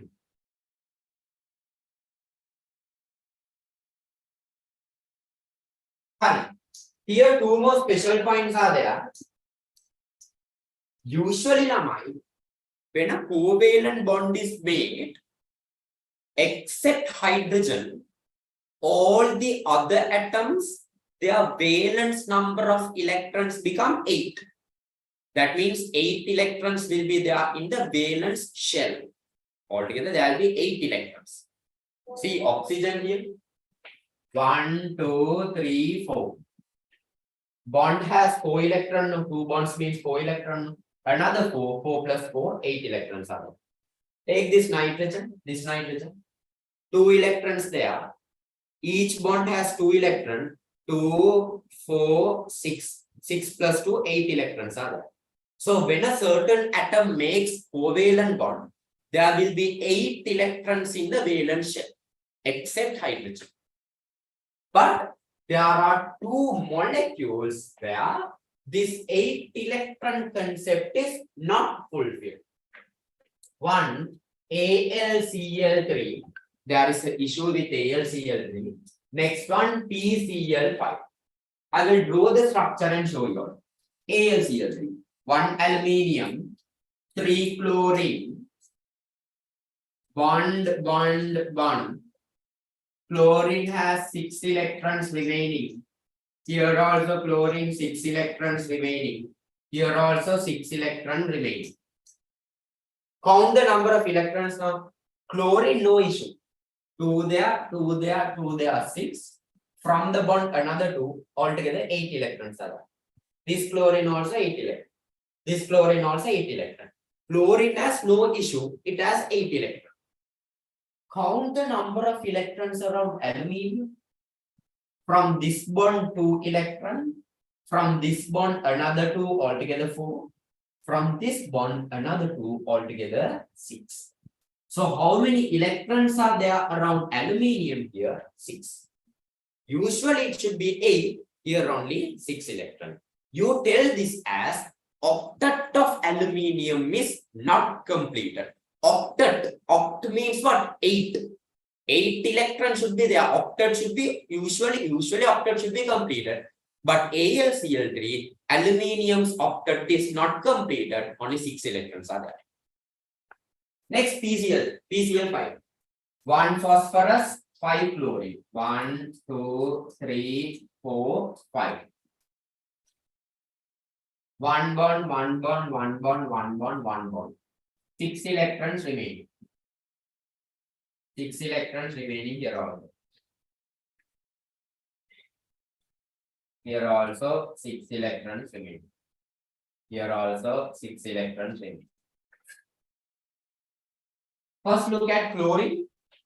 Around chlorine, how many electrons are there? 2 plus 2, 4. 4 plus 2, 6. 6 plus 2 in the bond, 8 electrons are there around chlorine. This chlorine also has 8 electrons. This chlorine also 8 electrons. This chlorine 8 electrons. This chlorine, all of them have 8 electrons. Chlorine, no issue.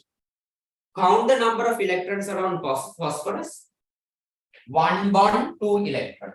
Here 2 electrons, here 2 electrons, 4, here 2, 6, here 2, 8, here 2, 10 electrons are there, more than the octet. This also has a problem. This also has a problem. AlCl3 less than the octet, PCl5 more than the octet. So these two, just keep it in mind. AlCl3, even though it is bonded, it has less electrons than octet. PCl5, even though it is bonded, there is more electrons than octet. Okay, so those are the 2 special points under that section. Those are the 2 special points under that section. Now, when we talk about reactions, when we talk about now atoms, bonds, all those stories over, now going into reactions. When we talk about reactions, there are 4 types of chemical reactions. How many types of chemical reactions? 4 types of chemical reactions are there. What are the 4 types of chemical reaction? 1. Chemical combination reaction.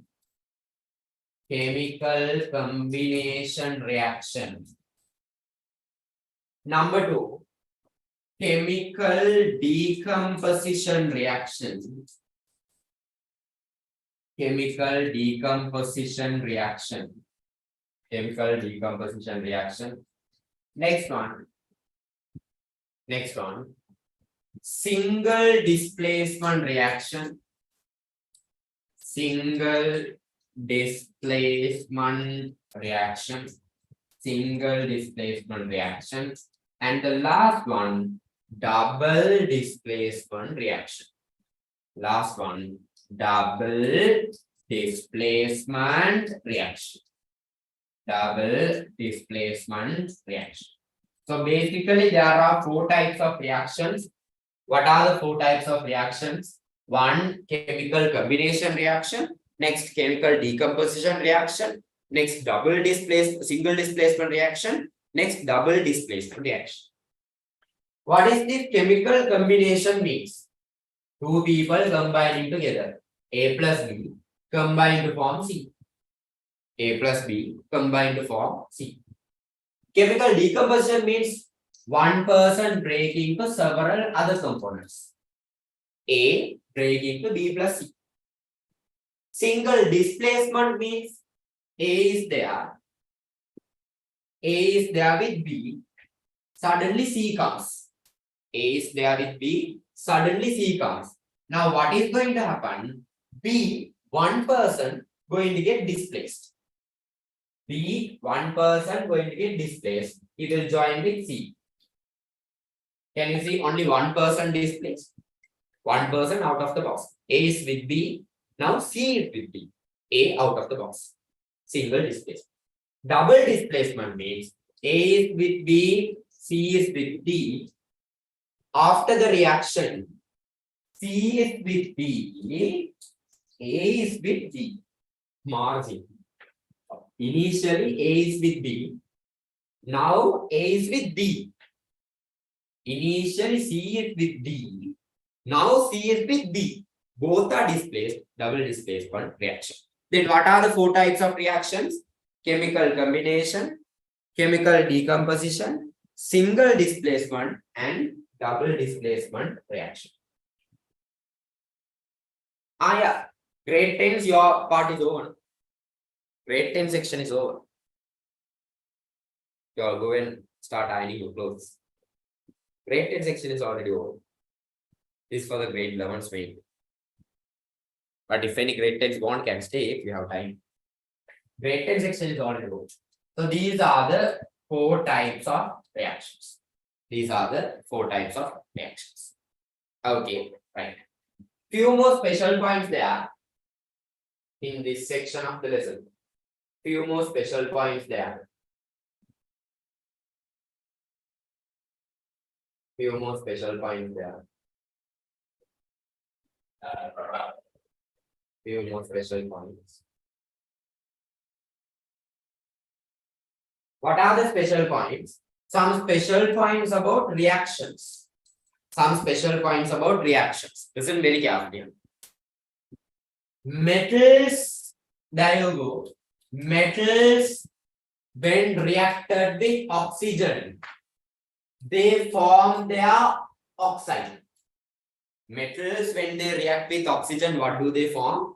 They form their oxide. Example, sodium reacting with oxygen. Sodium reacting with oxygen. What will be formed? Sodium oxide. Sodium oxide will be formed. What is the formula of sodium oxide? Sodium valency 1 given to oxygen, 1 no need to write it. Oxygen valency 2 given to sodium, Na2. So metal reacting with oxygen, they form their oxide. You all tell me. Magnesium with oxygen, what is formed? Magnesium with oxygen, what is formed? Magnesium with oxygen.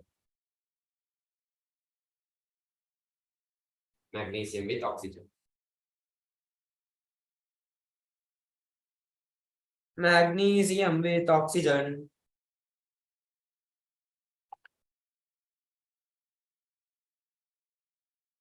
Magnesium with oxygen. Very good. MgO.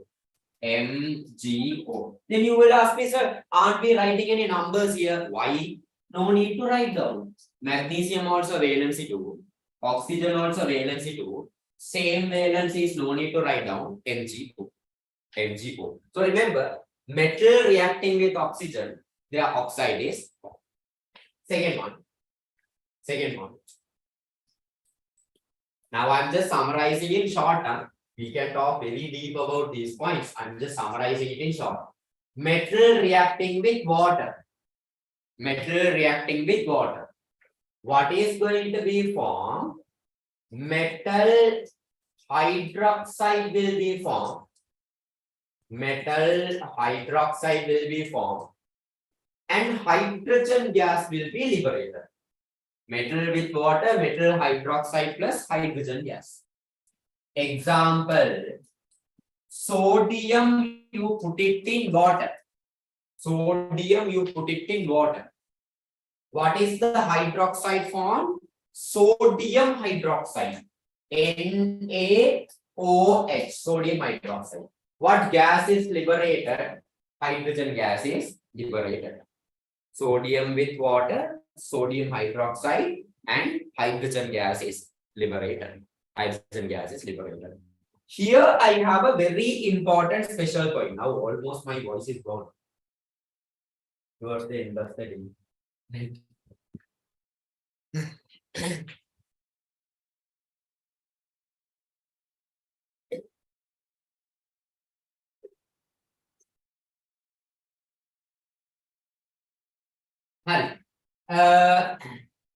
Here I have a special point. What's the special point? Listen, what's the special point? Special point about magnesium. Listen very carefully. Special point about magnesium. Remember, magnesium will not react with cold water. Magnesium with cold water, no reaction. So cold water means you take from the fridge. No. Normal water at room temperature is cold water. Magnesium with cold water, no reaction. Nothing will. But magnesium with hot water, bubbles will be liberated. What is this bubbles going to be? Hydrogen bubbles. Together with hydrogen bubble, magnesium hydroxide form. Magnesium hydroxide form. How did I write MgOH twice? Magnesium valency 2, give it to hydroxide. Hydroxide valency 1, give it to magnesium. So magnesium with hot water, there is reaction. Very important point. Magnesium doesn't react with cold water, but if you heat it, it will give some bubbles. It will give some bubbles. One more point. Magnesium with steam. Magnesium with steam. Steam means water vapor. Magnesium with steam, magnesium oxide and hydrogen gas are produced.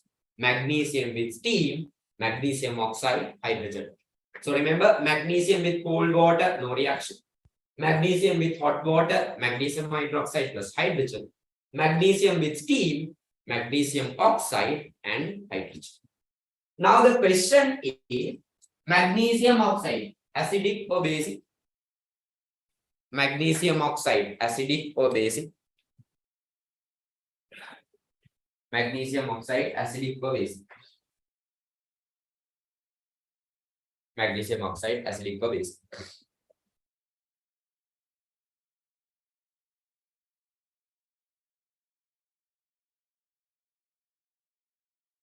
Magnesium oxide, acidic or basic? Very good. Basic oxide. Why? Metallic oxides are basic. Magnesium oxide, basic. Magnesium oxide, basic. Magnesium oxide, basic. Okay. Okay.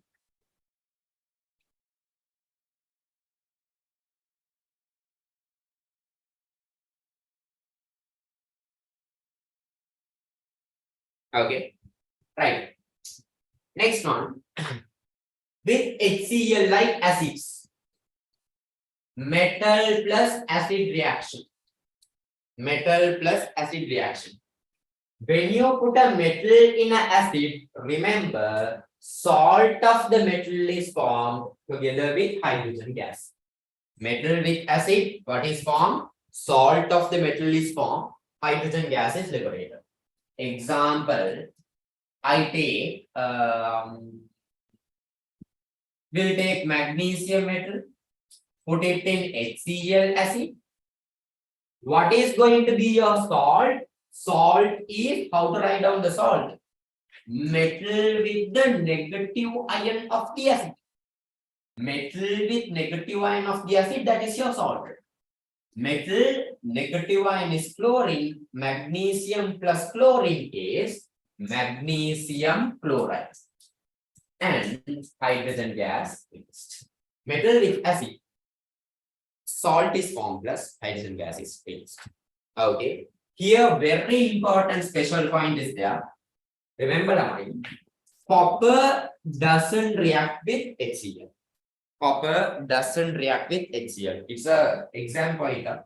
Copper, remember, doesn't react with HCl. You put copper in HCl, it won't react. No reaction is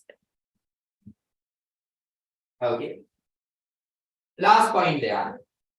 Last point there. Last point there. What's your last point? Last reaction point. Copper sulfate. This is about salt reaction. Copper sulfate with zinc. What is going to happen? Zinc sulfate is formed. Copper is released out. Copper sulfate with zinc. Zinc sulfate formed. Copper released. If I do the same reaction opposite to zinc sulfate, if I put copper, then remember reaction will not proceed. Copper sulfate plus zinc, reaction will proceed, zinc sulfate plus copper. But the opposite, zinc sulfate and copper, if you put together, no reaction will happen. That means reverse of this is not possible. Only forward it is possible. That's it, special reactions. That's it, special reaction. That's a special reaction. Okay. So again, if I show these slides, 4 types of reaction: chemical combination, chemical decomposition, single displacement, double displacement. Metal plus oxygen, oxide is formed. Metal plus water, hydroxide plus hydrogen gas. Here special point is with magnesium. Magnesium cold water, no reaction. Magnesium hot water, magnesium hydroxide and hydrogen. Magnesium steam, magnesium oxide and hydrogen. Next one, metal and acid. Metal with acid, salt and hydrogen are formed. Magnesium plus HCl, magnesium chloride and hydrogen. Here special point, copper doesn't react with HCl. Next one, with salts, this reaction is with salt. Copper sulfate with zinc, zinc sulfate and copper are formed. Opposite, zinc sulfate and copper, no reaction. No reaction. Okay. Got it now? Got it now?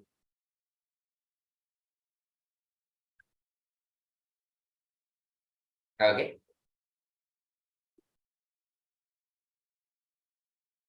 Okay, no? Almost it is 11:30. No? Almost it is 11:30, and most of you have schools also tomorrow.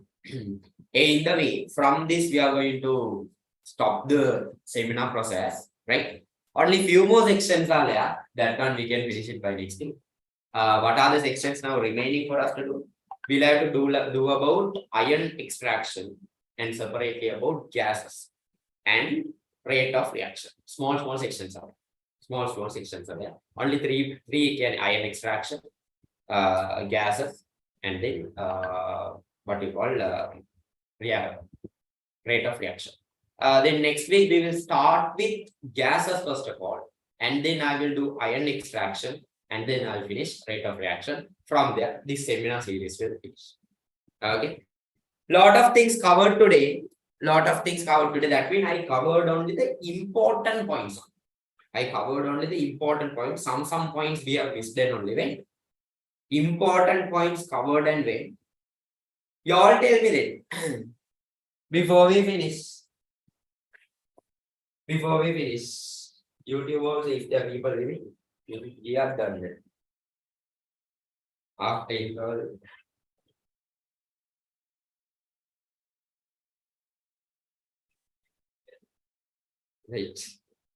Right.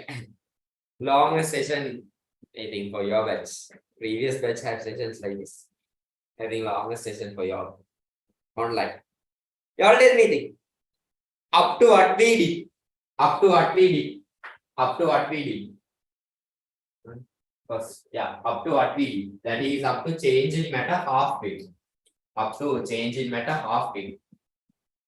there, what you feel about the sections now? Up to there, what you feel about the section now? Up to there, what do you feel about the sections now? I think chemistry, nothing much. Letter by letter will proceed.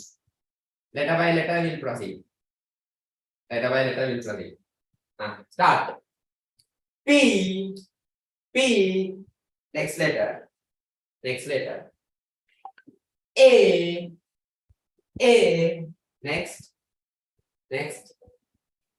T. Next letter. Another T. Last there. A. Next. E. Next letter. A. Last two. S. And last letter. Y. Chemistry. PattaEasy. Don't forget the hashtag and the signature. Wait, don't go. Small things to talk.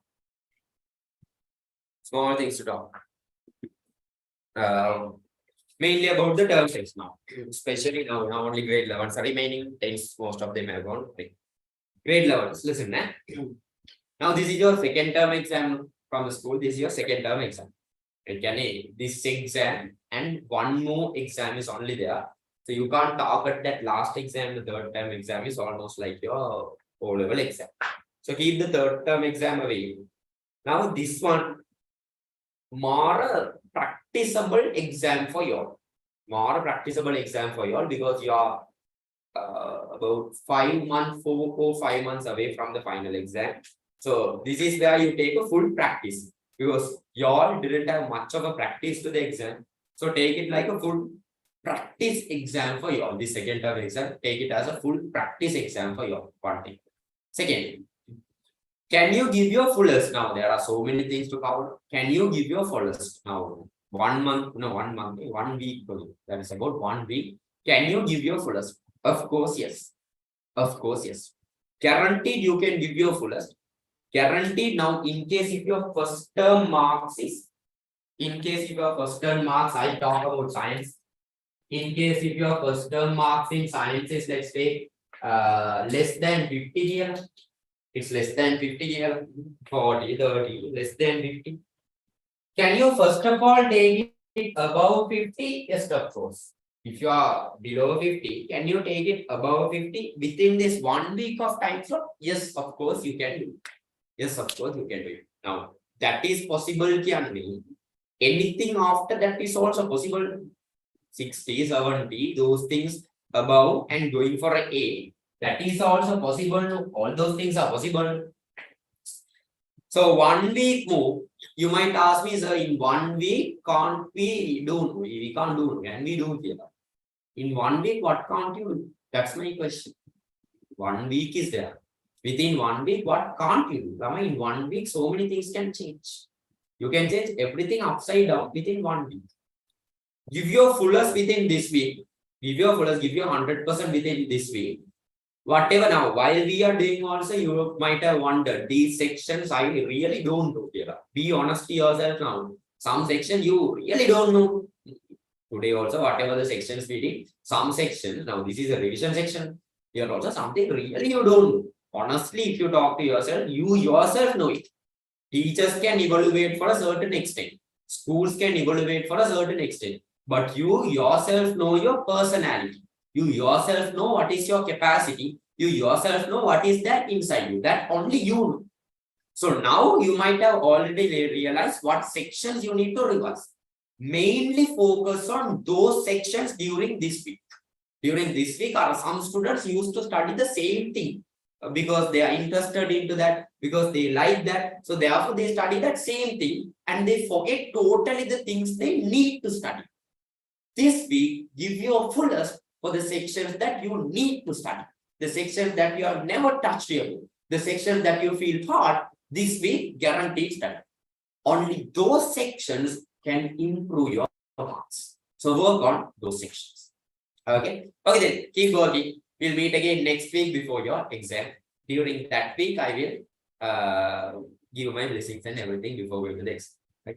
Okay, then keep working. Bye.